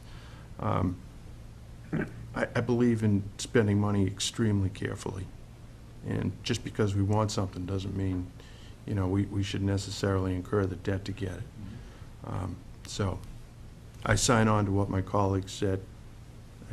I can't say it as articulately as they have, but I believe in spending the money that we have extremely carefully. It's always been a policy in, you know, my own votes in the 5 years I sat on the board. I look at the reports by the bonding agencies and just say, are we doing this? You know, are we consistent with that? And it seems that we are. I agree with Mary with respect to, you know, the town administrator as well. So thank you very much for the work that you did here. Thank you. Just to let you know, we will be meeting again on May 22nd. That's the next advisory committee meeting. And again on the 19th of June. We will pick up the discussion of the financial policy at the May 22nd meeting, given feedback from your body and also the school committee. If we can't reach a point where we're ready to vote on the 22nd of May, we'll carry it over and vote on June 19th. And so, Lucy, I mean, there are definitely some changes that I talked about with Dan. Will those get communicated back to Paul? Like the final status of the policy, like how will we know that? We would give you the next draft. Yeah. Okay. Yeah. Yeah. Before it gets voted, or? Sure, that's fine. I think the signatory on the policy will still be the advisory committee. Okay. I think we feel strongly that we want buy-in from the selectmen and the school committee, but we can't guarantee that everything you ask for is going to end up in it. But the voting will be done by the advisory committee with advice from school committee and Board of Selectmen. Great, okay, thank you. And I just want to echo, again, if you have any openings in your agenda, you need to talk about more financial, you know, topics. You're our guy. Give you a call. We're here for you. Well, we got this actuary who's in line ahead of you, but, you know. Okay, turning to the next item. So, Mr. Chairman, HMC lease look back. I don't know your plan. Are you gonna retire for the evening, or are you gonna, when we get into this conversation, You that'll know, take a while? I'll step off. If it looks like we're descending into the Stygian marshes, I'll absent myself. No, I was gonna say we can do the rest. There's only a few other agenda items, and Okay. that we would need your presence for, is I'll my take point. You're not going home, are you? I'll take that off. You going over to I Mark don't know how you Colley? feel You about going it. over to Just Mark throwing it Colley out to there watch as the rest an of the idea. meeting? All right, I will take that. All right, we have some votes, and I thank the town administrator for his gracious suggestion. It'll take 2 seconds. Okay, we have school resource officer agreement. Yep. We have that here. Yep. Is this a routine renewal? This is Nothing the new? school resource officer was a service that was provided and paid for by Notre Dame, to and by Notre Dame Academy. That was discontinued last year. This is a mirror agreement to what had been in place prior to the discontinuance of last year. And this is being done at their request. Okay. I'll entertain a motion to authorize the chair to sign the school resource officer agreement with Notre Dame Academy for a period of 2 years beginning 1 July 2018. Second. All those in favor? Aye. Aye. So this one we don't need to do? Yeah, right, you got one, you missed one. This one? Yeah, we're gonna skip that. Delegation agreement between the Hingham Police and the Mass Human Resource Division. What's that about? Deputy, do you want to speak to that?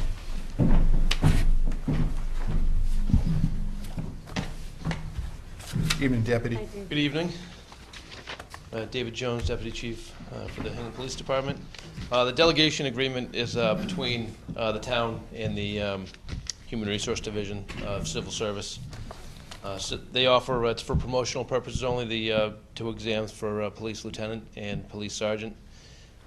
They offer some flexibility in the type of exam that's given. One is the traditional civil service test, which is given every 2 years for each rank, and the other is the assessment center, which is the option that the department feels will give us the best quality candidates for supervisory positions within the department. You'd be coordinating that with civil service? You're the department's representative, is that it? Correct, yes. Okay. Questions from my colleagues? Yeah, so it says this will be used as a sole basis for scoring and ranking candidates on the eligible list. And so then the eligible list still goes through the civil service order, like you have to use the top scoring candidates. It's exactly the same. All the same rights and appeal rights are given to the people who are taking the test. So they'd apply through civil service, take the exam. The posting requirements for the exam remain the same. Their appeal rights for the people taking the exam remain the same, and it's still maintained and run by civil service. Okay, thank you. Questions, ma'am? Entertain a motion to authorize the chair to sign a delegation agreement between the Hingham Police Department and the Massachusetts Human Resource Division. Second. All those in favor? Aye. Entertain a motion to approve the issuance of a common victualler license to Cava Mezze Grill LLC, 94 Derby Street, Suite 239, subject to the approval of all town boards and departments. So this is just a restaurant license, right? There's no alcohol there? This is just food. Just food? Yeah. Okay. Do I have a second? Second. All those in favor? Aye. Entertain a motion to approve the issuance of a special one-day all-alcoholic beverages license to Mary Cease in behalf of Wellspring Multi-Service Center for the South Shore's Got Talent event at the South Shore Conservatory of Music on Friday, June 22nd, 2018, from 6 p.m. to 9 p.m. So moved. All those in favor? Aye. Majority vote. Move to approve the issuance of a special one-day wine and malt beverages license to Christina Jans on behalf of AZ Studio for the People of Puerto Rico fundraiser at AZ Studio on Saturday, May 12, 2018, from 4 p.m. to 9 p.m. This, my copy is not signed by Glenn. My copy's not signed by Glenn either. I've been told he's reviewed them and is comfortable with each of these. He was out of the office today. Do I have a second? I don't, If you want them conditionally, what's this caterer responsible for serving alcoholic beverages, if applicable, contacted Hennessy's? I mean, my problem with the other one is, I thought we were supposed to have tip certification, and I don't see them for either one of On these. which? Well, I don't see them here. They're working with a caterer, yes. but it doesn't, caterer responsible for serving alcoholic beverages, if applicable. What does that say? We meeting next week? We are on the 8th, yep. Why don't we defer this vote and take it up next week? They can cure whatever deficiencies you feel are... When is the event? I mean, what does it say? Contacted Hennessy's? What? I'm on the wrong one. It's in the parking lot outside. Yeah, let's wait on that one, if we can. It's not till the 12th. All right, Okay. we'll hold up on the rest of them, too. so you can go through them and we don't have any awkward moments It's here. not till the 12th. Okay. The others are in June, so. So we're going to hold them over? Yeah. Okay. Ladies and gentlemen, One last vote, I'm sorry. which is? Special police officer? I'm going to hold on that. Okay, okay. Do you have- And that's it. So these last two we're not doing? So we're not doing the last I just three? want to make sure that all the applications are tight Okay, and we've got time. okay, They can go through them. We get time on each. okay. Ladies and gentlemen, my daughter Rosamond Conroy, who actually happens to be present in the audience tonight, is somehow affiliated with the Hingham Maritime Center. I'm not quite sure what her role is, but she's still there, so. We won't let her leave. Yeah. I'm going to recuse myself from this, but before I depart for the evening, I would just like to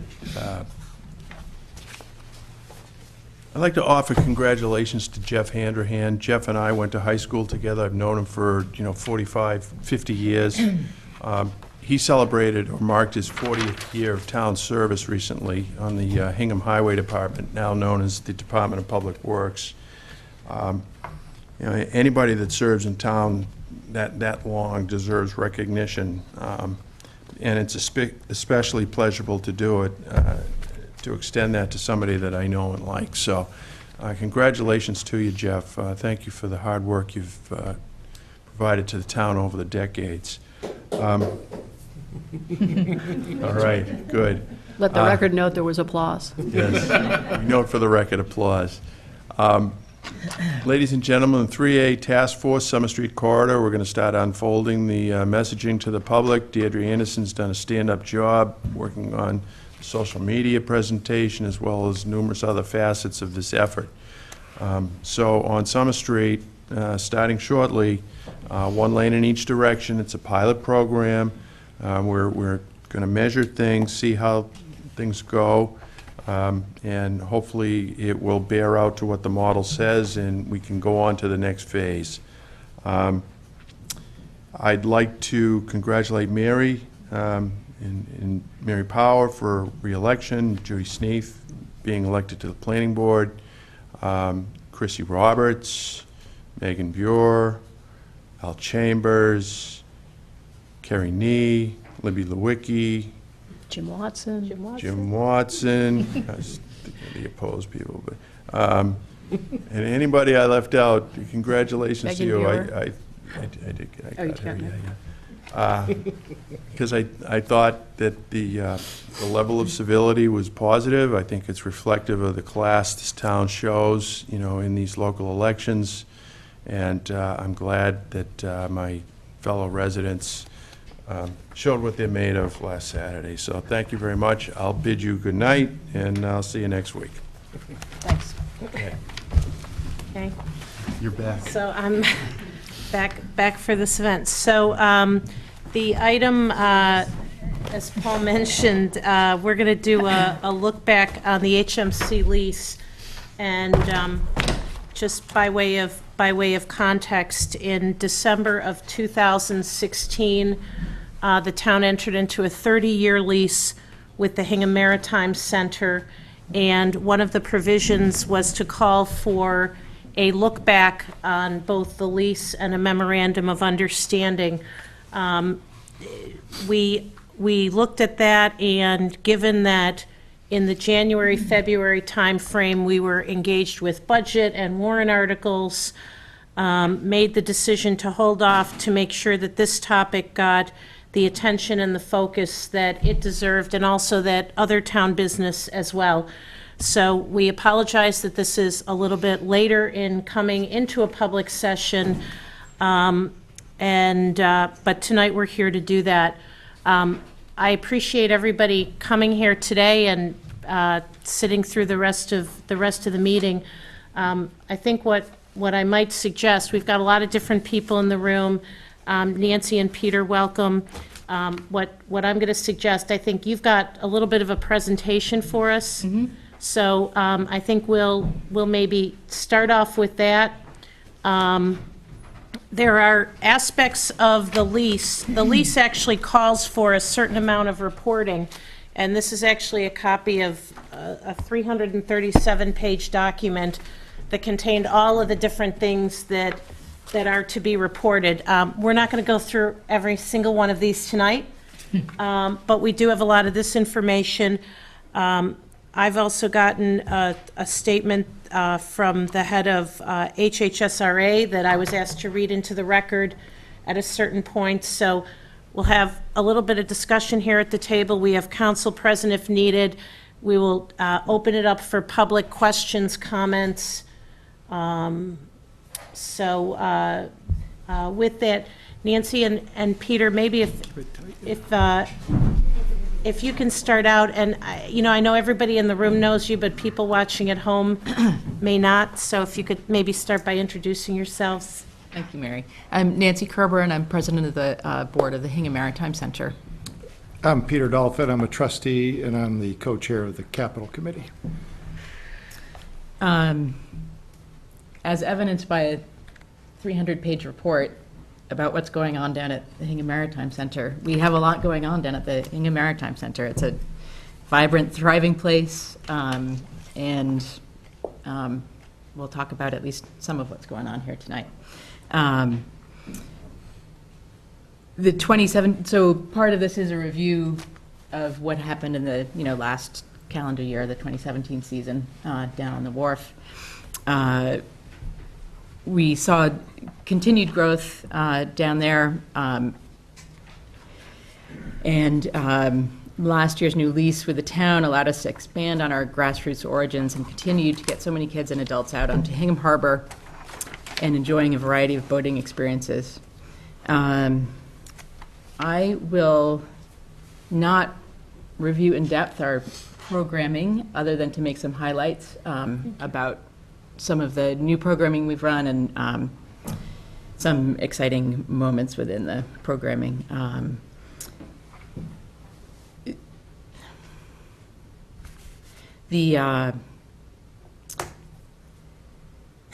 to skip. How to skip ahead quickly. The youth sailing programs were thriving this last summer with kids ranging from ages 7 and up, also including actually a new program we started that called the Little Skippers for kids who are 5 and 6 years old to get them some exposure to sailing. I want to talk about a little bit about our race classes, which was one of our stronger race groups. The great numbers were racing with us last summer, raced at regattas, local regattas and up at Marblehead, the Junior Olympics in Scituate.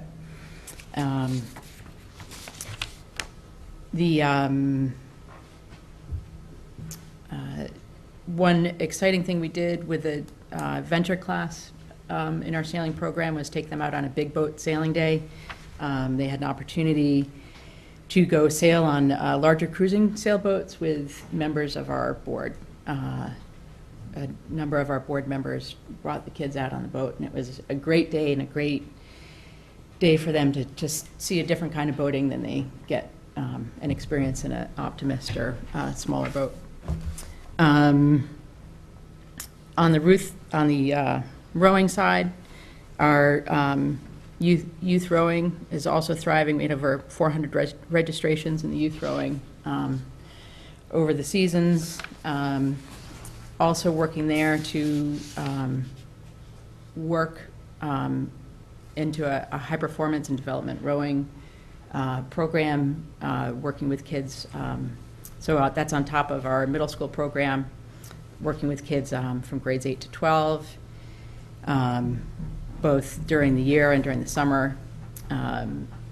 Great group of kids from who are kids who aren't at Hingham High School who want a experience with rowing and getting some exposure to racing. The adult rowing program also had over 400 registrations throughout the year. We've started a sweep rowing program that's thriving and are sort of doubling our numbers in that, so that's a bigger boat for people who are interested in more of a team dynamic and a racing component. We've developed a men's rowing program that's thriving. It really filled right up, so that there's, that's thriving. On the racing side with the kids and adults, we went to a number of regattas from the New Hampshire State Championships. The kids went up to the Maine State Championships in the summer. Bunch of youth and adults went up to the Crash Bees, which is the erging championships up in February up in Boston. We will be offering a maritime safe boating course this summer as one of our new initiatives. We are working to provide some extra safety training and training for some of our instructors. We've just been given an endowment to help support that. We have been working with a lot of different partners down on Barnes Wharf, from the high school rowing and sailing teams to Derby Academy. This is their third year working with them. They've just contributed a new 4-person rowing shell to the program that'll be delivered this month. We also partner with South Shore Y in the summertime and Notre Dame Academy on their sailing programs. So that's a quick review of where we've been. All of those programs will continue and we'll build upon them into the coming year. Focuses for the coming year are to make an effort to more strongly support to maintain and repair and improve on our equipment, from launches to sailboats to rowing shells. So that's an effort we'll be making. A big piece of news for this year is that as Rosamond does step away from the executive director position, she will continue to help us with the building program. And we've hired a new executive director who's here with us tonight, Nick Judson's in the back of the room. He comes to us with some great experience after he ran the Nantucket Community Sailing Program for 12 years. More recently has been working with the Leukemia and Lymphoma Society on some sailing regattas that are fundraiser sailing regattas and bring in millions of dollars for that cause. So we're excited to have him with us. He'll be here full-time starting closer to the end of the month. The next piece of the review is to talk about events down on the wharf, special events that we had. In 2017, we held one special event, which was the Harbor Feast in early September last year. It was a very successful event, sold out, and it was a great template for us to look at how we can do events on the wharf, which were, as we can through the lease. We had a number of third-party events where we had other nonprofits and local community groups come onto the wharf for various celebrations. So those groups included the Football Boosters Club, their Parent Social, the Hingham High Rowing Association Fall Parent Social, the Hingham Citizens Police Academy had their barbecue with us, and the Hingham Hall Rotary had their annual picnic. So it's a great spot to have a little gathering, and we're happy to host those events, and we have for years, and we'll continue to do so. Nancy, just a question. I remember when we were negotiating the lease, HMC initially asked for I think it was 20 or 25 special events. And I remember we came to agreement on a different number, and we said one of the things we do in this look back is to say, was the number of special events that were allowed for within the lease adequate or not? And I think what we said when we did the lease was, if you bump up against your limit, and you still want to have some special events, come and ask us. Right. But I guess what I'm just wondering. We haven't so It far. seems to me In like fact, that aspect of the lease, I Right. think we thought maybe that could be problematic, but if you've only had that one event. It's a piece that we will be looking to develop as we move along to be able to use the space a little bit more. There's definitely some open times when it would be available. It's just a matter of how to balance out what we really want to be doing, which is boating, with kind of the event planning aspect. Yeah, thank you. The conversation would likely change with a more permanent facility down there as Oh, well, sure, too. sure. Right, So for this upcoming year, we expect essentially to have the same set of events. In addition, we'll have, they wouldn't be special events, but other goings-on down on the wharf would be the National Learn to Row Day, which is on June 2nd, which we had last year and was very successful. Various parties on the wharf for the kids, the youth party on the wharf, and the end-of-season awards night parties. And then this year, it won't be on the wharf, but we will be helping put on the Touch a Boat event. Friends of Hingham Harbor were not able to do that this year, so we've partnered with the Harbor Master and Freedom Boat, and we'll be putting that together for June 3rd. Okay. On the financial reporting side, essentially to do the quick take on that, which is, part of your report. Revenues at the center were around $400,000, largely driven by fees and lessons. Expenses were $360,000, with the majority of that going to wages, and then facility and fleet maintenance and insurance being kind of the other two bigger pieces. In this past year, we've made some key purchases, one being a used truck, which allows us to do quite a lot of things. We bought a new four-person coastal rowing shell, which has opened up ability to go to some ocean races, which is exciting, and then also a new trailer for the rowing fleet. Do you want to speak on fundraising now? And then we'll come back to the building? You want to do the building first? I can sort of do it in one and the same, I guess. Yeah. Part of what's gone on with the lease was the actual creation of a capital committee, with the eye on raising the funds necessary to put up the structure. And so we formally created, I co-chair it with Rick Padoni, who was the former executive director of this. Former president, excuse me, sorry. This is a formal committee that we've put together. We meet roughly twice a month to review this. We have retained the services of a professional fundraiser to help get us organized and on track. And this is someone who's done locally community fundraising, some familiarity with our community and efforts of this similar magnitude to put together.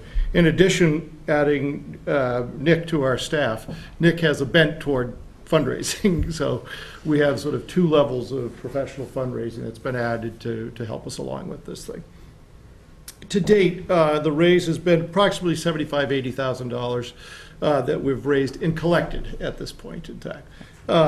And the majority of those pledges that have made up that $75,000, $80,000 have agreed to continue to go along with us. So this is just the first of their giving as we progress through the fundraising efforts of this thing. We consider ourselves to be in the quiet period still of this fundraising, and moving along, we have commitments, pretty firm commitments for up to about another $200,000 at this point. We have several large donors that we are progressing down the path with doing this, and these are commitments for a couple $100,000. And beyond. people don't generally write that check easily and quickly. And they want some of the assurances that you're looking for, probably from us as well, too, to ensure that this is going to move along. And, you know, some of the conversations that we're having with these are people that have an eye on that harbor.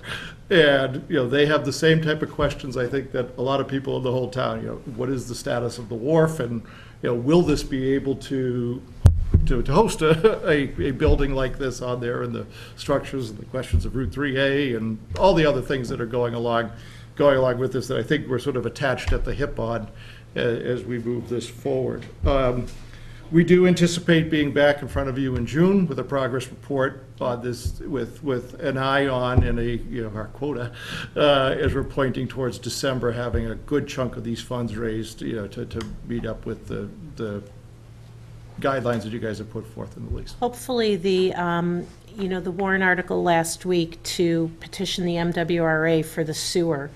You know, one of the reasons that we wanted to put that forward and have town meeting approve it this year was that we wanted to have a visible commitment by the town to say, hey, we're invested in this. Similarly, the Harbor Development Committee in the last year, as the Harbor Development Committee was looking at the different wharf projects, they recommended, and we concurred, that Barnes Wharf be prioritized as one of the wharfs for development. And again, as that work is continuing, we're hoping to get in the queue for some state funding to help offset the cost of the wharfs. But we're, as you said, we're all in this together, and the Harbor Development Committee's playing a really important role too. Hopefully those steps will be viewed by potential donors as being evidence of the town's commitment to, to see this through. Yeah, good. Peter, I had a question, and I don't want it to sidetrack the discussion tonight, but it's something that I know as the country club's been talking. To what extent, as you've been talking to donors, has naming of aspects of this boathouse come up? Because we have a naming bylaw in town, and while I don't necessarily want to kind of reopen something, it has crossed my mind that could potentially be an impediment to raising the dollars that we're looking to raise privately for a couple of projects in town. You know, it will come up. We've already had someone involved with us for a long time, sort of make an inquiry about that, and was very concerned that, you know, we don't control the name of that building. And it became sort of a painful conversation point. Okay. But I do think, one of the nice things about what we have, there's no shortage of naming opportunities at a boating facility. There are boats, from everything. There's a lot of nice places to put a name. So I think, as you guys take a look at that, I think it's a good thing to do, and I think if we work together on that as well, I think. It's just something for our board. And I've talked, I've talked to, had a conversation with the guys at the country club, and they're concerned about that as well. I know that.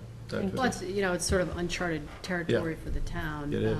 In sort of delving into significant private philanthropic support for what otherwise would be, and what is a municipal building, but is largely being constructed, either the facility or the building, with private funds. And, as Mary points out, it's the way the world works with respect to that sort of fundraising. And, I think we do need to take a look and make sure that at least potentially for a subset of facilities, we're potentially keeping pace with what sort of industry standards and practices are. The only other comment I want to make around fundraising that we're bringing in, there's sort of two aspects of the fundraising that we're really picking up our game on. There's the capital giving with the eye on putting up a structure and going there. But if you take a look at our financials, we're a equipment intensive organization, right? Those boats, engines, you can click off endless items that they're doing, and we're formalizing the process as part of this outreach on the capital, formalizing the process and getting ourselves better at asking for that annual gift to come in as well too. So we do anticipate, we've got the majority of our money has been coming in through fees. We're going to try and formalize and pick up the the giving, if you will, on an annual basis for our equipment, et cetera, as well, too. And people have been receptive to that as well. Thank you. How do you want to do this? Like, can we ask questions, or do you want to wait till the very end, or? Is that okay if we We're- ask as I think we're we're- going? I think we're We're- covering a we're- lot, so yeah, if we're- we we're can cover sort some of- things along the way. I guess one of the questions I had on the fundraising, because I think we're in a bit of a circle here, is, if I were going to donate to this, I'd want to know what this building is going to look like. Yeah. And so it kind of brings me back to the requirements of the lease that we, Maybe we should move to the next step. well, okay. Yeah. I think. Well, so it's gonna answer. the lease requires that we are provided with conceptual drawings, and that the Yes. board has a role in approving those drawings, and, there may be some back and forth with you all as you submit drawings, and we comment on drawings, and it goes back to you. And I guess maybe, before I delve into that specifically, I guess what I would just say from my perspective is, this is a very, very complicated lease. I've had this conversation with both of you. It's a lease that is dense with requirements and timing, to the extent that I've had to have counsel build 2 different charts for me so that I could understand what the obligations are and what the timing of those obligations are. I guess I'd say from my perspective, collectively, we haven't been that good at meeting those timeframes when we should under this lease agreement. And I just want to, as we enter this new phase, these are the promises that we made to each other and we made to the town.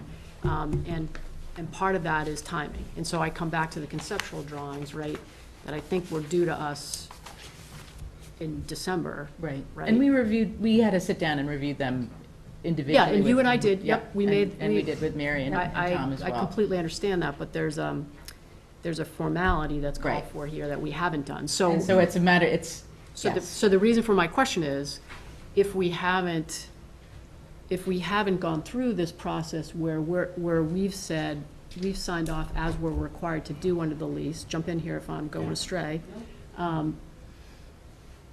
how can you tell people what you're gonna build if we haven't finalized those conceptual drawings? Like, Right. we have what we hope we have, right? Right. And I think it's a super looking building, but I also had some questions, you might recall, about change in the operating structure and all those sort of things to, much like I'm doing with the country club, frankly, is, okay, you want to build this facility, but there's got to be revenue pieces in here that support now this increased overhead, like we both discussed. Yeah. So, again, I sort of come back to, it strikes me that you could have general conversations about building that boathouse along the lines that you have developed. Again, a beautiful building, but to provide donors with some certainty about what it is you're intending to build, I feel like we need to be true to the process that the lease calls for. Mhm. And so, what are your plans in that regard? Should we look at the building piece Well, first? so or- why don't you finish I up, think- Peter? So I guess if you're talking to donors now, you're sort of using the We are drawings sharing the plans with the, that we've kind of also, that we've seen. yes, absolutely. I guess what I would say is that we did, and Nancy, we sat down, we looked at them in, I think it was prior to December 15th. I think I had some questions, some comments. I wouldn't constitute that meeting as approving A or meeting. disapproving. No, It was no. informational. Mhm. I also notice in reading through a lot of the materials that you provided, which are very helpful, that, for example, there are some, it appears like to construct that building would require some variances. Right. And certainly, this board is the last board to sort of do that, but Especially with Paul not here. I wonder whether, like, as I was reading it, I was thinking, well, are these kind of the sort of run-of-the-mill variances, or are these more complicated, which says to me that, again, thinking about trying to share a vision with people, I think it is to our collective benefit that those plans be shared with staff here. So sit with Emily Wentworth and say. I think, why don't I skip back to, get back to the presentation, and I think I'll answer some of these Great. questions, and then Thank there will you. be still some remaining questions. So, Okay. but let me continue, and then, So we worked with an architect named Jeff Peterson, who is a boathouse specialist. He does quite a number of them and is quite busy designing boathouses. So worked with him, kind of gave him a program based on what the lease had asked for, what we know our needs are, and accommodating the high school programs. So this is sort of the footprint put on the site. And we can look at the plans. This is the first floor plan that would have boat bays, 2 boat bays that would open up to the water, sailing storage, public access bathrooms as required by the lease, what we're calling a maritime education room, which would be kind of a combination, team room. It can be where the kids go for popsicles in the summertime to get out of the sun. We could run ecology classes there and bring in buckets of mud, et cetera. And then a small work area for boat maintenance that would have an entry on the street side. And then with a nice entry hall and stairs to the upstairs. On the front of the building, which I'll call the water side of the building, there's a multifunction room, which would be both a space for ergs and workout space, but could also be used for events. It could seat around 100 at tables. Storage rooms are provided so that the tables can be put away when there's erging, and the ergs can be put away when we're having an event. The break room is essentially a small kitchenette, which would support kind of the catering staff for that, and then an assortment of meeting and office space, and then bathrooms and changing rooms, and mechanical space. I'll go to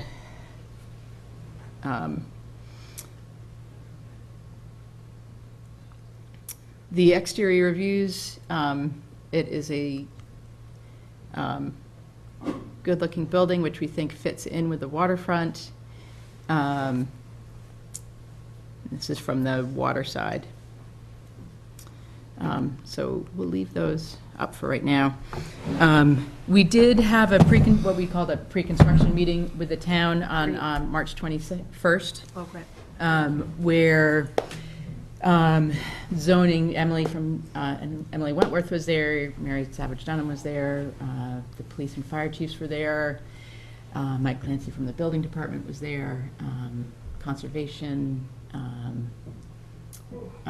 Roger Fernandez and the town engineering staff were there, and Bill Reardon from Harbor Development were also there. And indeed, there are a number of variances that would be required.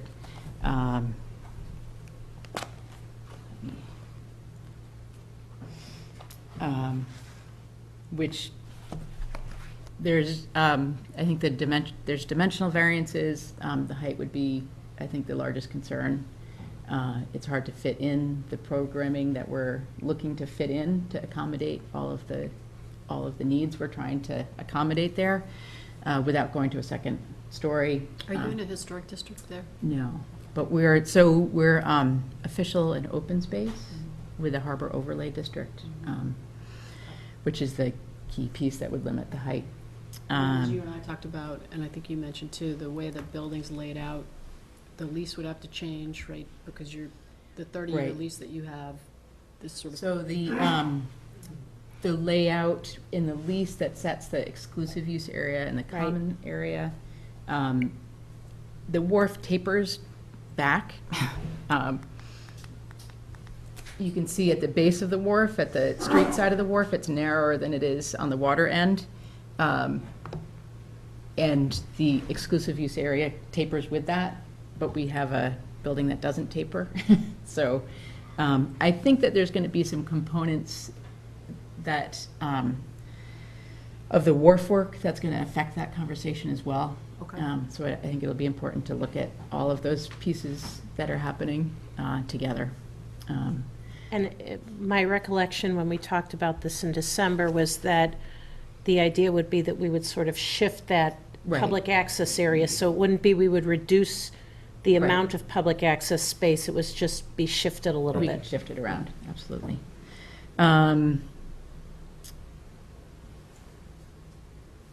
There will be, a review by planning to look at the, I'm just trying to, amendments. Like I said, there's setback issues, as well as, I think we're pretty close on the area coverage, but the height is the largest So concern. again, I mean, I really feel like in pretty quick order, Right. we need to get So, this. right, we need to have, there's been some tensions between what the lease is asking for and then kind of what the planning and zoning rules allow in various ways. What Like I would like be an example Well, of that, just Nancy? to accommodate sort of the number of uses that we would want to accommodate in that building, for the high school teams, for our programming, to meet the $3.5 million investment, is, none of those are reasons that would grant us a variance, but they are what led us to a two-story building. But so again, I guess again, what I'm saying is, in order for the second floor discussions to continue, you actually Need a need path. approved, Right. we need to approve the conceptual drawing so that you can move to the next phase. Right.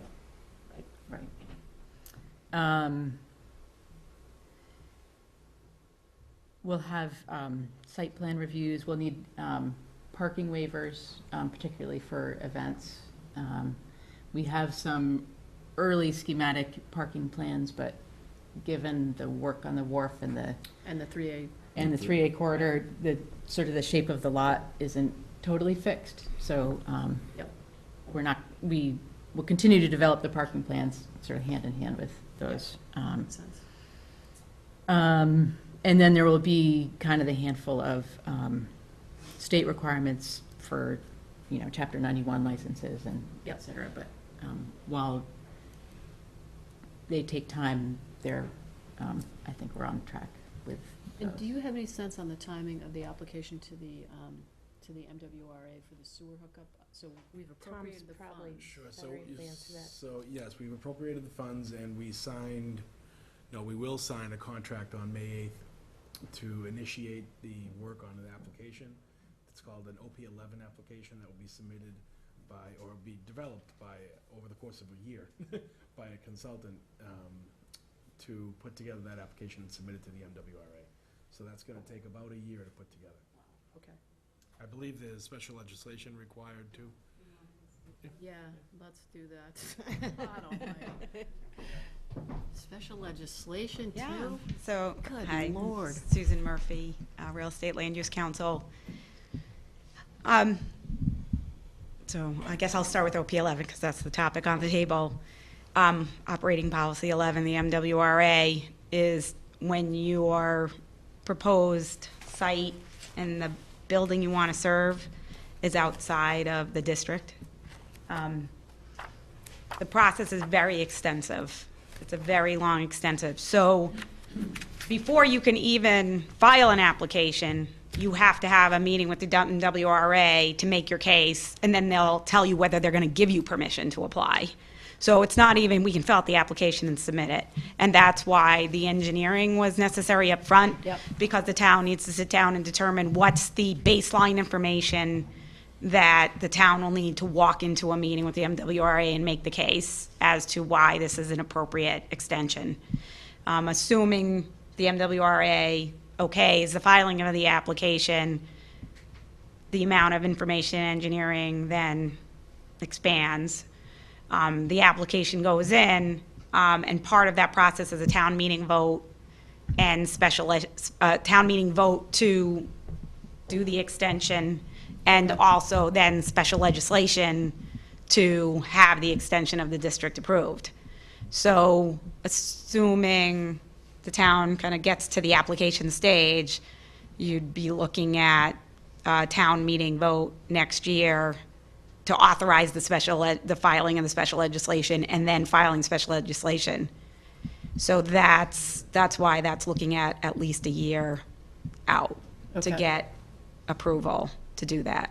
Okay, so tell me again, we are getting together preliminary information to get the permission of MWRA to file for this extension. Yes. And tell me again how many feet we're short? I have a plan. I actually asked one of the engineers that does work for the town, outside surveying engineer, to look at plans of the area, and actually, I had him read the legal description that's from the original, I believe, 1939 legislation, and say, okay, this is how we're reading it. Can you show me how close we are? Because I want to make sure. Right, because we're close. So I'll have to orient you once I hand this to you. I think I have one extra hand that I can show you. Great, thank you. Okay, so orient you. So this was done by just a rough sketch by Bill Dorgan at CHA. He does a lot of work for the town, so he did this as a favor to the town. He pulled up a state kind of highway layout map, and he looked at the legal description.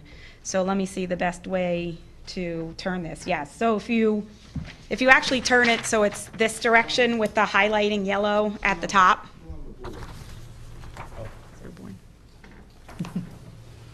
Yes, sir. So if you're turning it so the highlighted yellow is at the top, then what you'll see is there's a line, a red line that has a 200-foot distance. What you're allowed to do, so the line to the left, going up and down to the left, that's the limits of the district. And then under the legislation, you're allowed to reach 200 feet outside of the district. So if you take that straight up to where the highlighting is, the wharf is actually to the, you can see the parallel line sticking out into the water, that's the wharf. And the line has to, the 200 feet actually has to reach the building you want to serve. And so we're probably another less, maybe 100 feet off. Thank you. That's the OP 11 piece. And any sense how long it's going to take us to get the preliminary information together to file? Well, if Tom and I were just talking about yesterday, pulling together a meeting with Weston and Sampson, who's the consultant, once you have the contract signed next week, sitting down with Weston and Sampson and, whoever makes sense, Randy, Steve Dempsey, so whatever appropriate staff, and sitting down and saying, okay, what's the minimum information we need in order to walk in with to make our case to the MWRA. So I think once we have that meeting, then we'll have a sense from Weston and Sampson how long it takes them to put the information together, and then we'll try to get the meting scheduled. I mean, I would think hopefully the next couple of months Tom will be up there sitting with the MWRA. On the outside. And is the MWRA concerned about adding flow to their system? Like, are they worried that Yes. There will be a material impact? And, as a general policy, they're not big fans of reach-ins. Yep. So, it's kind of always a conversation with them to do that. So the reason I was asking Susan this is because, as some of you may know, there is no sewer capability on the wharf, so that folks that are on the wharf have to use porta potties, and to have a permanent building down there with porta potties just seems decidedly probably wouldn't get by the Board of Health. Yes. as a so town meeting generously supported funds in order for us to approach the MWRA in order to extend the sewer district so that we can bring sewer to that wharf. But sounds like it's going to be No, I mean, there's a good case to be made. It's not a lot of flow based on what the proposed use of the building is.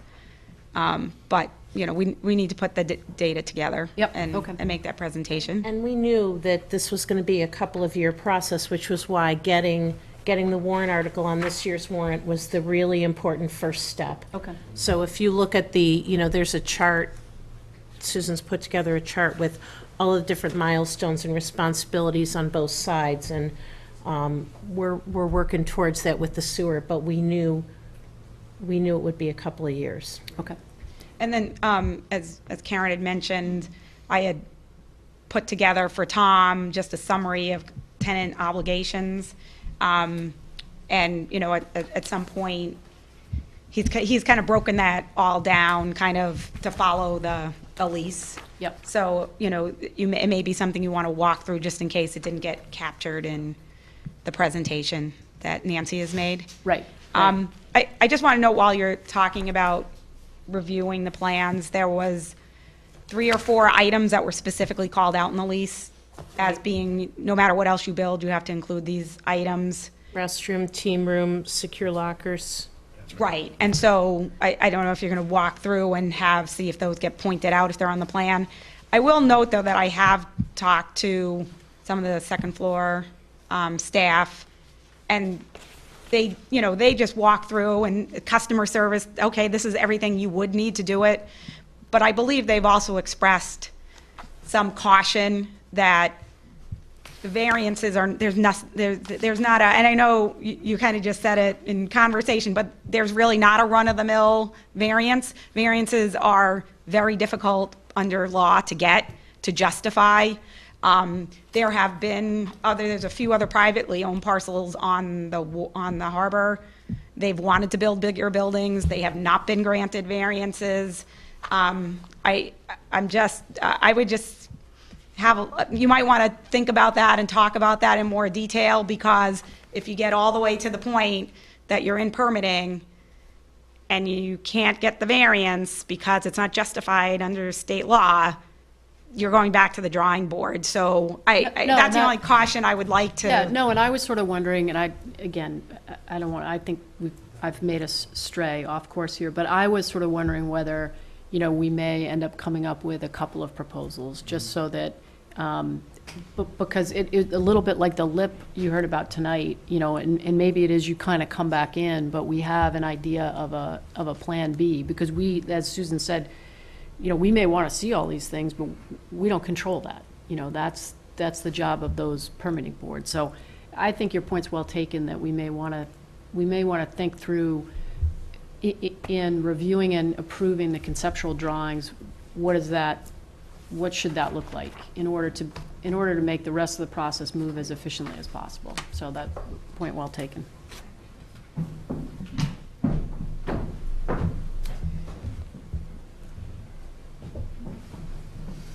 Well, so I forgot where we are, but. I'll come back to your question about sort of the feasibility of what this looks like and how this operates moving forward. We've done an initial plan, and for us, where we have so much programming and staffing in place, it's a matter of expanding on what we're currently doing, and that sort of the delta change of costs for the Maritime Center would be the costs of maintaining and supporting the building, and that our feeling at this point is that the expanded programming that we could offer would cover both the staff for that and the building costs. And so, so what the country club is doing, and I don't mean to, the projects are both very different, but in some ways have similar, to me, metrics or touch points that you want to sort of make sure that what we're proposing actually works. And so, I agree with you. In a lot of ways, you're in a very different spot than the country club, because you have existing programs and you can gauge interest. You're in that community. You're doing that already. In some ways, the country club pool project's a little bit different, because although they have some of those offerings, this would be different offerings. But and I can certainly share with you, or we can share with you, the feasibility study that the country club has done, but there are estimates about, kind of if we build it, will they come? So, if you had these offerings, what does that delta look like? And, I hear you. I would intuitively think that as well, but this is sort of putting pen to paper, and again, in the South Shore Country Club context, it was actually peer reviewed. So here's somebody, like your experience in Nantucket, for instance, like here's somebody else that's in this business. I kick the tires on this, do these numbers sort of ring true? So, again, this isn't a short-term thing, but it's as we move ahead to conceptualize what this operation will look like. We were fairly conservative in our estimating of what additional program there would be, so I think there That could be more support the beyond. building. Yes. Okay, Yeah. okay. There was a one-page financials of like kind of initial feasibility that was looking at sort of what's the current state and then what was the new build. And, Yeah, I mean, I'll be honest with you, I didn't, we got the report today, and I did not have, I've spent a lot of time with the lease and with the charts and with all of the information that I had. I did not have any bandwidth today to read that report. But anyway, that's where I'm going with this. Like, I'd like a little more, sort of a little more meat on the bone in terms of those metrics, and maybe, as Mary suggests, maybe it's in the report that you gave us today, and, I can get what I need. There's some more meat at least. Okay.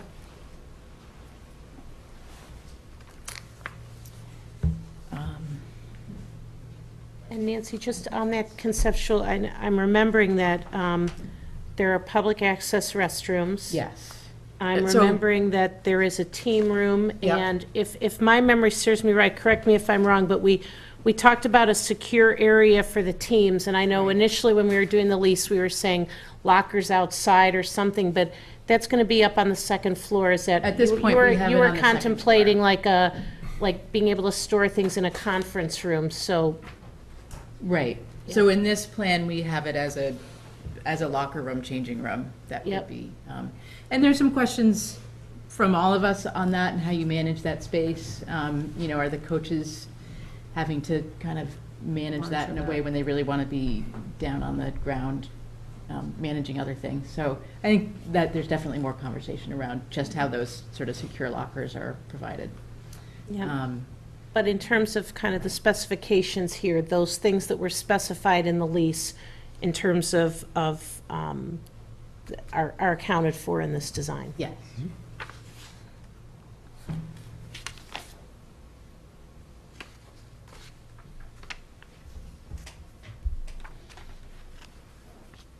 And I think that's, Gary, I had just a couple of things to touch on, just to kind of sum up all the pieces of the lease and the requirements that we were under, just to, things that may not have been touched on that we can Okay. finalize. I think this will just take a couple of seconds. On the term chart, we had been,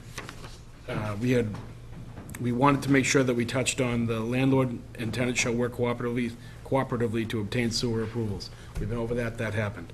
Landlord shall use good faith efforts to obtain wharf improvement projects. I just wanted to let the board know and the public that the wharf improvement projects have been brought to staff at the initial staff phase. They've met with several times with different groups of staffing, whether it's conservation or engineering or community development teams, to discuss some of the plans that may take place and when and how and all that. So those preliminary conversations have begun. Permitting on that stuff, as we know, hasn't yet started, but the preliminary staff conversations have begun. And then the last piece is, as we heard tonight, good faith efforts toward fundraising. So that was the term, those were the term requirements. The real estate taxes are not applicable. They're a non-taxable entity. And the insurance requirements we got, the annual meeting we're having, the reporting requirements, all the financial statements we've received. Yep. The Special event Yep, listings the we special event received. listing is there. We've seen the conceptual plans and discussed some of that tonight. And on the back end, a lot of the cooperation with the Hingham Public School Systems and HHSRA, as we heard through the public school systems, has been satisfied. And HHSRA has told me that they're satisfied with the work to date. I want to, if we're good with the lease, We're good. Nancy and Peter, I want to kind of turn to the MOU, because when this lease was negotiated, there was both a lease and an MOU, and Perfect segue. Susan made us this kind of handy dandy chart that speaks to some of the different pieces. And so the first piece starts out and it talks about the floats and that the season beginning the third week of March, subject to a safety determination by the harbor master. And I saw Ken is in here, so thank you for being here. Obviously, there was a little bit of a different plan this year with the rowing team going over to Bear Cove Park and the sailing team having to launch boats off of the bathing beach for a couple of weeks. I might just ask that going forward, my expectation would be that the MOU says we launch the third week in March, and my suggestion would be that if there's a need to have a discussion about perhaps altering that date, that needs to happen with the board. I think there were, a lot of the right discussions happened with the different organizations, but I know for this board, we sort of heard about it at the tail end. So I would ask that, if we're part of that at the beginning, that just works better. Our reading of the lease had been, or the MOU had been to work with the athletic director and the school teams, and we contacted them in January and had conversations with them, and we're, all in tune with each other. So we proceeded from there, and going forward, we'll include you in that. That would be stream. helpful. Yeah, thank you. And then another aspect of the MOU is that HMC shall notify the athletic director in writing at the beginning of the season when to have boats removed for winter storage and confirmation. I actually talked to Mr. Quattromoni today, and his quote to me is, he said, it couldn't be going better, is what he said. He seemed very satisfied with the communication with respect to the start and the end of the season, the fees. He mentioned to me that he has suggested that if notice isn't given on 60 days as to changes in fees, there's an assumption that there will be no change. Also with respect to equipment, one thing I would just kind of put out to you again, in reading some of the documents, I know that HMC is not required to offer use of like launches and things to the rowing and sailing teams. I get that. I don't think the sailing team has a launch. And, you were here for the financial discussion of the financial policy. I just would hate to see the sailing team have to purchase a launch out of capital dollars funded by taxpayers when there might be an easier solve. So while I understand you're under no obligation to do that, I would ask that if you could please, continue with that rental arrangement, get you a little bit of revenue to help keep the boats up and avoids them having to purchase an asset.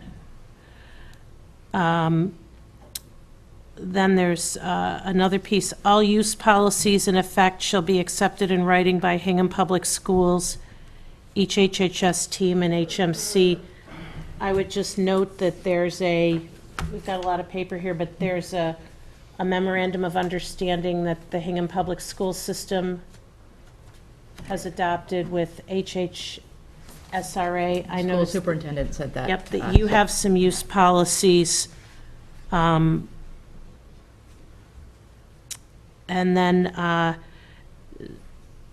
the next item it's item D3, it's third-party use. HMC shall provide tentative available times, schedules to third parties on request, no later than 60 days prior to each of the spring, summer, and fall seasons. Can you speak to that one a little bit? We've received no requests for available time schedules. At all since the lease was signed, or? Correct. We've received an application. Okay. But we never were asked for a tentative available time schedule. Okay, and so there was another piece here. HMC shall establish an application process for third parties wishing to use Barnes Wharf to access Hingham Harbor. Evaluation shall be done on a timely basis and shall be based on impartial criteria. So you got one? We have yes, and we have an application form. Last year, we received one. Yep. And then is there an application process that you've? We reviewed it with the board and felt that the application was for activities that duplicated our own programming, and we made a kind of counter offer to essentially provide the same programming for, a fee to that group, and then didn't receive any response to that. Okay. Mayor, if I just speak to that Yes. request, because I know that after that was denied, it had been bounced by Tom, and Tom had asked me to look at it. And I think that there's a misunderstanding of how the MOU applied Okay, to that request. Sure, that I just Susan, think is thank you. worth clarification. Nancy, am I correct? Was that about an erging An erging program? class, right. So when I looked at it for Tom, because he was asking whether or not their denial was consistent with the MOU, and he had just bounced that off of me. And what I reported back to Tom is that the MOU governs access over the docks to the water, to access the water. So the third-party policy, as governed by the MOU, was never intended to govern people's use, any party's use of the leased premises itself, the building or the land. It was only about how do we allow third parties, the public, to access the water, since that's kind of the public amenity, is being able to get to the water. And so for that reason, I just want to, I know it's complicated, as Karen has stated, and there's a lot going on with these documents. But as far as allowing third parties to use, for example, the pavilion to erg, that would be a use that technically would require the consent of the Board of Selectmen, because it's allowing, that would be under the provision that talked about assigning subletting and other occupancy of the leased premises.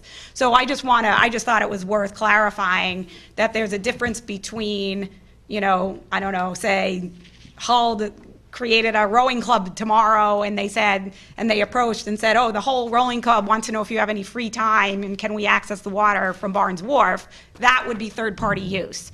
But someone wanting to use the building or the land is not third-party use, and it's governed by other provisions of the lease and is not governed by the MOU. So I don't know if that's helpful or not, but I mean, there was beside the fact that it conflicted with their programming, it wasn't a proper application under the MOU. Well, and I guess and maybe I'm just reading incorrectly. I'll push back a little bit on the need for our approval of potentially the rental. So what, I agree with your interpretation of the third-party use, and the little paragraph in there essentially says what you just said. Yep. But then under permitted uses, permitted use of the premises does allow the rental of the premises to raise funds for the tenant's charitable purposes and, use by the community nonprofit organizations in accordance with the terms of this lease. Right. It struck me that, or is striking me that they can rent portions of that facility. No, so, and Mary, you may want to speak to this. This was actually a topic of a lot of discussion among the Board of Selectmen in negotiating the lease, and that's why it says in accordance with the terms of this lease. Okay. So in section 4.2.1 of the lease, which is assignment and subletting, where it says you can't assign a sublet or permit anyone other than tenant to occupy any or all. What's the site again, Susan? I'm sorry, 4.2.1, which is page 19.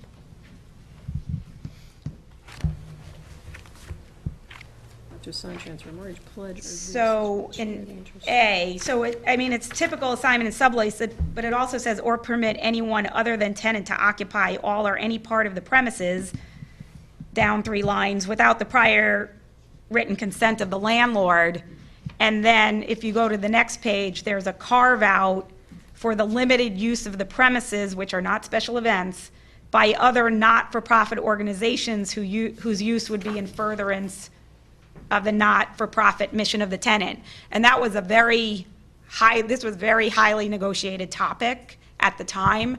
And so, for example, when they say, oh, a safe boating class, those types of things where they allow a third party to come in and do a set, that's consistent with their mission. So there was concern, and again, I mean, I can speak to what I heard in the meetings. You know, Mary was more directly involved, but it was coming from advisory committee members and also members of the Board of Selectmen and some others about, will they be allowed to just keep renting this out and be making money off of it when it's a $100 a year lease? And so, I mean, I'll defer to Mary on it, but it's very tight, and I think that's why, Mary, you were saying, when you were talking about the number of special events and that type of thing, if it seemed like it was too tight, there could be conversations about loosening it up.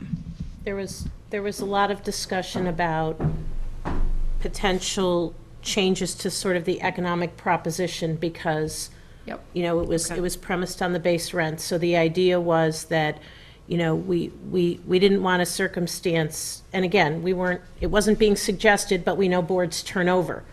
We didn't want a circumstance where somebody comes in and says, well, I'm going to rent space from Hingham Maritime and I'm going to run sailing lessons, or I'm going to, you know, sell sailing apparel or merchandise, or, you know, They can rent to other nonprofits in furtherance of their charitable mission? Yes. Okay. Well, Yes. I mean, anyway, I don't want to relitigate this, but I might read that a little more broadly than you do. Right. I was only speaking to the experience that we had negotiating. The intent of the language was to just sort of make it clear that there wouldn't be any subletting, because that was something that kind of came up, and that was something that at the time the board was not comfortable with that, because we thought it could potentially really change the economic proposition of Hingham Maritime. And we were sitting there with we were literally giving the use of a town asset away for 30 years. And so it was all part of that balance. How it got expressed in the terminology of the lease, I can only speak to the intent. Okay. So, I mean, it's a little bit different than the way I certainly understood it. And I think it's something that, you know, I think we should keep our eye on. And, you know, and understanding this, if there are sort of complementary, viable activities that, you know, ought to be accommodated there, then, you know, it sounds like that's something that may have to come back to us. But I you know, I get that you're trying to shape this long-term relationship. I mean, I can only speak to what, you know, this was about subletting. That was a very different application, very targeted.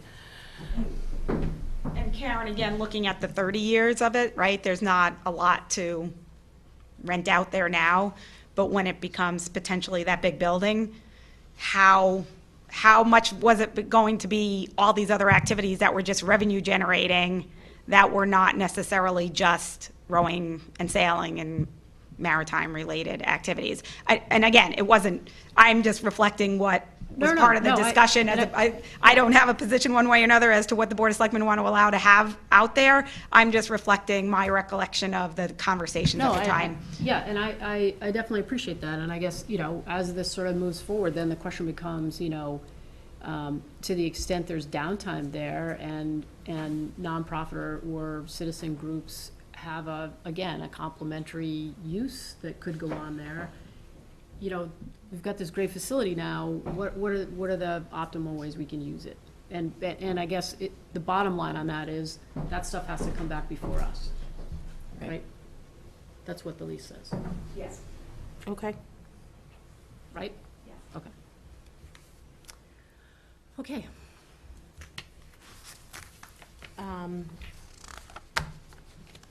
Is this a good point? I mean, we have a number of people who have, Nancy, you've established policies and a code of conduct for third-party users? Yes. Okay. Yes. Okay. I got a little cheat sheet here of confirming that different things had occurred. And if there's some of these things we didn't include in the report, we'll send them along to show you, but If you would, them. Yeah. I think I saw that, no, I got you, I think I saw that.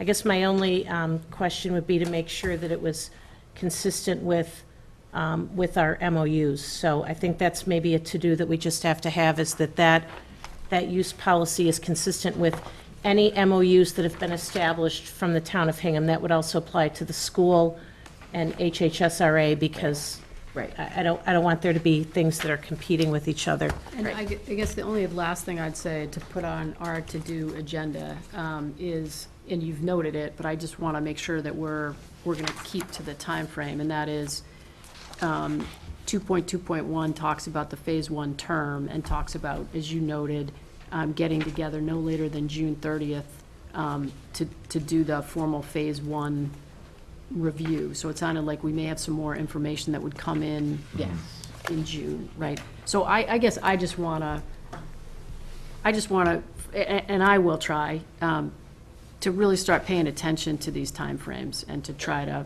either, if And we're, it may be a piece of what we look at, and it may take a couple years to kind of understand how they're going The to rhythm play is. out, the Yep. rhythm of it, but it seems like maybe, we have we have a lot of meetings scheduled That's that are hard to fit into your schedule. So no. maybe is there a way to more efficiently do Right. that, which leads to a 2-hour conversation? right. But in any event, I would like to try to hit this deadline, if we can, if we can do that. And I guess sort of to your point, if we can't, then we ought to say we can't and sort of formally say, we know we had this obligation in the lease, we've mutually agreed that we're going to move it to, July 1st, or whatever it is. Right. But I guess just letting them pass feels uncomfortable to me. And I think, and it messes up my chart review, so. all along for all of us, there's sort of a learning curve on. Oh, no, this no, first year. absolutely. Yep. So Yep. I feel like we've been trying to communicate, and maybe not to the letter of the lease, but that we've tried to kind of give you information in a Ellen. timely way, so. I absolutely And we're agree. continuing to learn how to do that. Yep, I absolutely And agree I with would that. also say that our office made a conscious decision, which I stand by, that in January and February, when we were settling a $108 million budget and talking about marijuana in the town of Hingham and other things, that was not a good time to do this. Right. And I think in hindsight, when we said a one-year look back, we should have thought, December, January, not such a great Not a good time. time. So I would say just, Nancy was reaching out and saying, Oh, yeah, I'm should we not- do this? So it's, we all own it. Yep, no, I'm right there with you, but I'm just saying, if, going forward, if we can try to make these marks, and if we can't, then we just need to together Do say that that. in a Yeah. public forum. Yep. Is this a good time? I think there are people who have been here, and we thank you for being here and listening to the conversation, but this is probably a good time to open it up to questions or comments from people in the audience.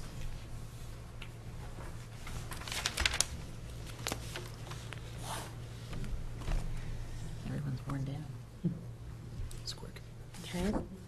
I'm just going to read something from HHSRA, which Marco Bohr sent over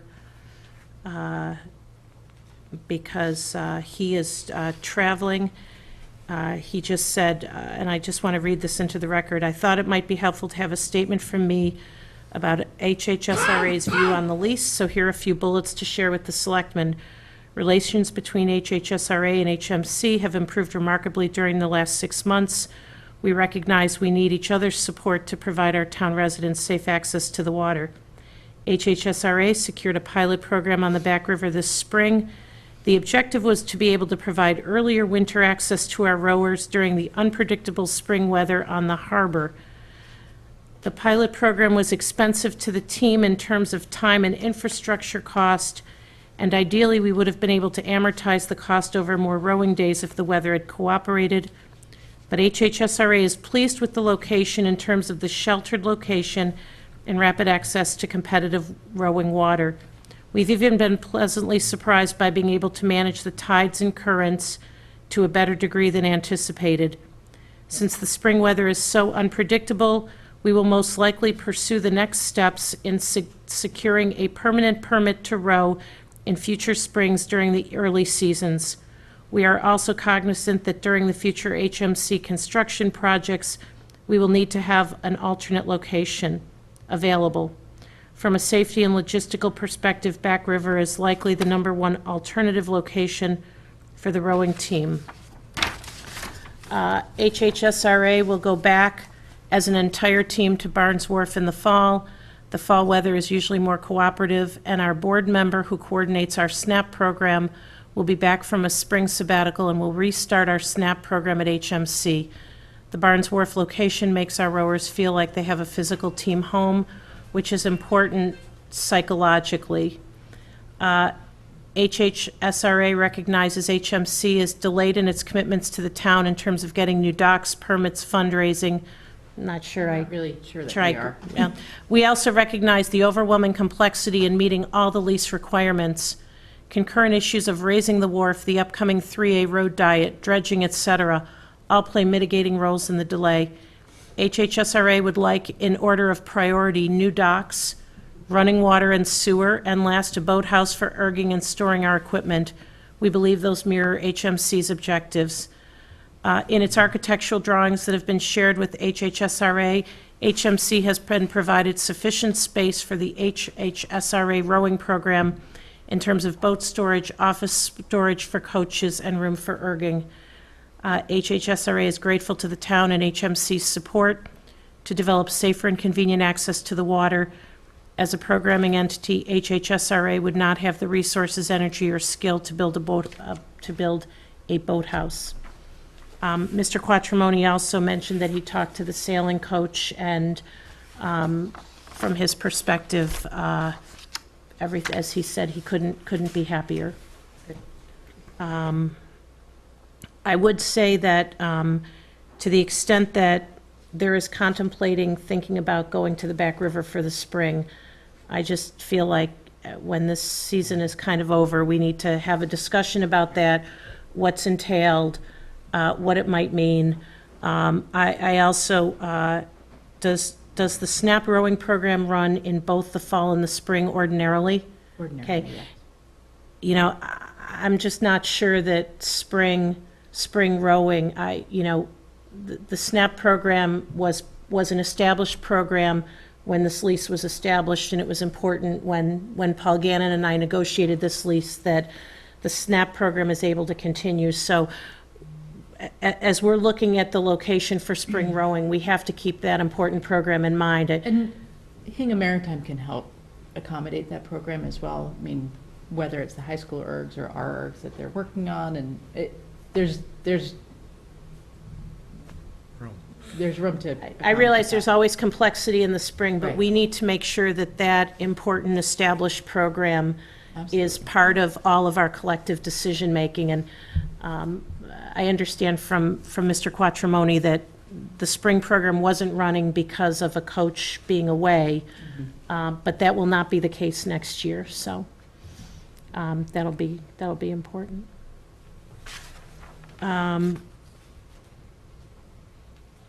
Okay, so Karen, where do we go from here? Well, I think that the two things that are important to me at this juncture would be some sort of a timetable for the submittal of conceptual drawings so that we can start that sort of formal review process here. And then the second would be making sure that we can schedule you to come back to kind of complete whatever reporting you think you need to complete under the Phase 1 review, right? Right. And that's by June 30th. It's the more formal fundraising and kind of where things are, which it sounds like there'll be more information. Karen, let me ask you a question. The drawings that we've seen here and that are in our packet, do those, to me, those are conceptual drawings. So are you looking for more drawings, or are you looking for, to make sure that I understand Yeah. what you're looking for, so that when we have a follow-up, it meets what you're looking for. Yeah, I guess one thing I'd like to maybe talk to Susan offline about would be whether we need, similar to the LIP discussion tonight, whether we need an A plan and a B plan. For a build, you mean for the shape, the structure of the building? Right. Yeah. In terms of, what's the best way to approach the permitting process without having to, I don't know. think what's gonna, I have in mind a drawing I can do with some input from Emily in particular, that would show kind of the available footprint, when you take into consideration all okay. of the, so Okay. we can put that drawing, get that drawing put together. Okay. And I don't know, and you tell me, maybe this is out of order. I think the other piece of the conceptual analysis that's missing for me is, again, like the country club analysis, which is the conceptual drawing, but, kind of some forecasting to what would take place in those spaces, kind of a general understanding of I realize there's some things in the lease that are driving the concept, but what are your plans for the use of the building that's driving that design? And I know we had that initial conversation, but I'd like to maybe sit with you again and have that, or maybe that's just part of your presentation. So there's a feasibility piece included in the, which is a sort of synopsis. We have a little bit of, we do have some more numbers behind it, and we can continue to develop that further. Okay. So in terms of what might be submitted to us for conceptual drawings, are you saying other than this alternate drawing, I sort of have what I need? Okay. Can I just make a suggestion? And again, I defer to the board on what your comfort level is as far as potentially amending the lease to try to conform to certain things that have come up as challenges tonight. But in looking at it, and, obviously the wharf is the size that the wharf is, I would say if, in Nancy, looking at your options, if there's options that are within the town's control, such as, well, this is the shape of our leased premises, but if the shape of our leased premises changed like this in the public area if there's things that are within the control that the board might be willing to entertain in amending the lease, that's something that probably makes more sense than kind of hoping the zoning board can find variance criteria. I mean, I'm trying to just give some suggestions that might be helpful of working. No, I'd like to make this next part of the process as efficient as we can. Right. So maybe it would be great for you to sit with Tom, or I'm happy to sit with you or Mary, somebody, and sort of think through how this next piece of the process, in terms of the conceptual drawings that we would approve, so that when they go to the permitting boards, they can kind of begin to move through that process. And if there are junctures there that they should come back to us, great. But if we can give them the tools they need, we can endorse what they want to do, and we can give them the tools they need to do the permitting, then let's keep it going. So what we're if I understand what you're suggesting, it would be almost a drawing to say, here's what we can do as of right. Right. Here's what we can do that won't require any variances, it won't require anything, which I think might be helpful for this discussion, because it wouldn't surprise me if you come back and say, well, look, this is what we can do kind of as of right, but this is not going to allow us to deliver our program. From, it's or the requirements of the lease, or the requirements that are in the lease. It's almost there's going to be, I think, very little that we can do by right. So, but I definitely want to put that drawing together for you. I also want to be mindful, because I know that your resources are scarce, and I don't want to put you to. Conceptual drawings are expensive. I don't want to put you to the expense of doing that, because, what's different about this than the country club, to remember, Karen, is that, like with the country club, we're saying, look, you have to show us a financial plan so we know that you can operate this as an ongoing concern, because if you can't, we, the town, are your backstop. We're not their backstop. We're not their backstop. I mean, it's. For Hingham Maritime, you're not. Right, so. Well, but we also want this project to be successful. Absolutely, absolutely, but. No, you're right, yep. And I do want to be mindful of, it's tough enough to raise money, so if maybe we could, again, maybe as of right, doesn't get you that far. I'd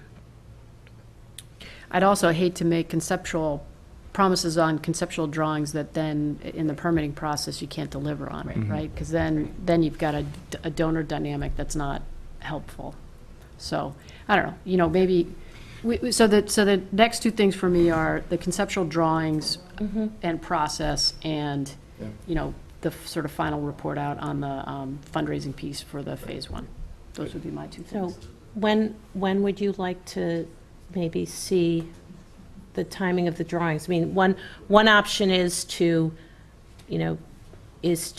schedule a follow-up for one of our meetings in June, close to the 30th, to say, let's talk about the conceptual drawings and let's talk about the fundraising. If that, Yep, that makes if that seems reasonable, we'll have one meeting, we'll put it on there.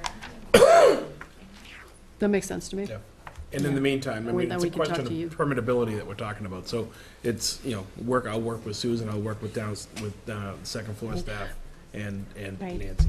But, I look too, and I think about the high school field project, and, there was active fundraising going on with the conceptual drawing, and certainly, as that went through the permitting boards, certain things were altered, and yet it was complete enough that it didn't, it didn't end up looking extremely different. And I realized that that project, under the Dover Amendment, there were things that were done as of right. But hopefully what we're talking about, we know the fundraising aspect of this is challenging. We don't want to make it more challenging for you. Thank you. The sentiment out there for this thing is kind of what you're expressing. This is a program that's been in place for 50 years, and people just want to see it get better.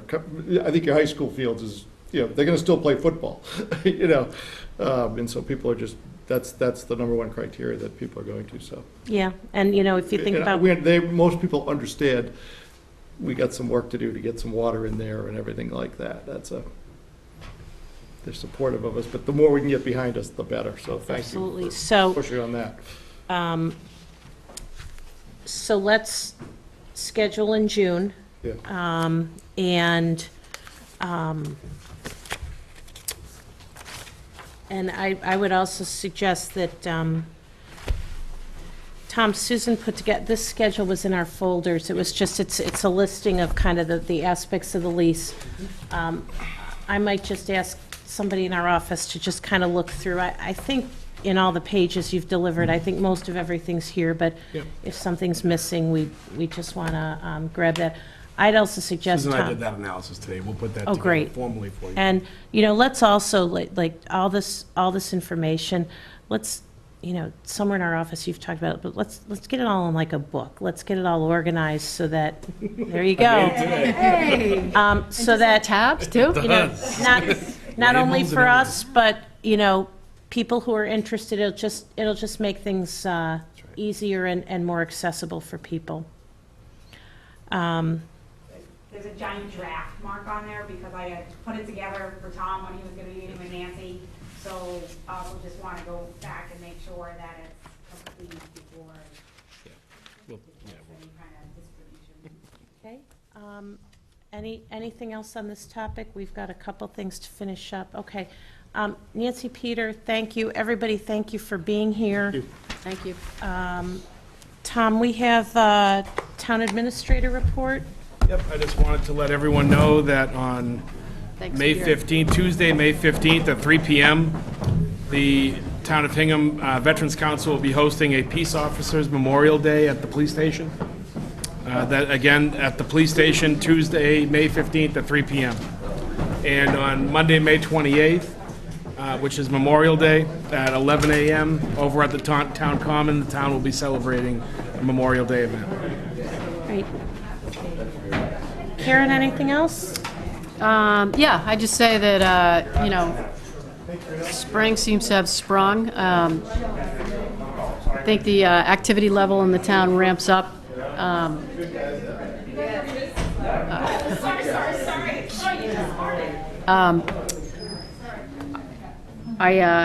I just want to congratulate the town for a successful town meeting. I think it speaks highly of actually the participation of this board, the school committee, and the advisory committee in particular, but also the planning board. Folks saw, I think, a lot of diligent work. CPC, the amount of business that we conducted in one night was only possible because of the work of numerous volunteers. Like Paul, I congratulate everybody on the town election. I think, having run for the first time myself last year, I know it's a great deal of work, and so we're all better for the number of folks who are willing to stand for election, and I congratulate you in particular. We've had the pleasure of participating in Earth Day and Arbor Day. There's a big play at the high school this weekend. Youth and high school sports are going on. And I went to the craft brew fundraiser at the community center last week. So, I just think this is a great time of year in Hingham, and the weather is only bound to get better. So, happy spring to everybody. My one cautionary note, I'm glad the deputy's still here, is many more people are out walking, running, riding bikes, and are in crosswalks. And since I nearly got taken out on Main Street the other day, I just ask you to be a little mindful when you see people on the crosswalks, especially the elderly. The elderly.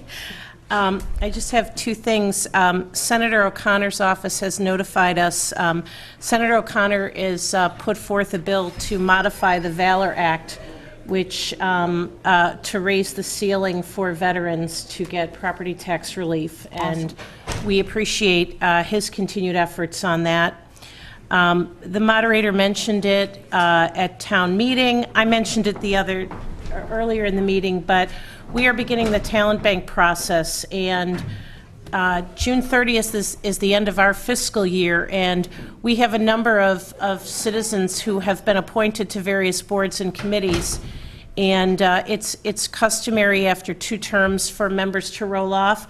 Sometimes people roll off for other reasons. So beginning over the next several weeks, we're going to be conducting interviews with the moderator for potential placement on appointed boards and committees. This is a town that just runs on volunteerism, and in the last few years, we've appointed anywhere between 35 and 50 people in 1 year. There are all kinds of opportunities with various time commitments. Some boards and committees meet quarterly, some monthly, some more frequently. We cordially invite everybody to consider volunteering your time and talent to Hingham.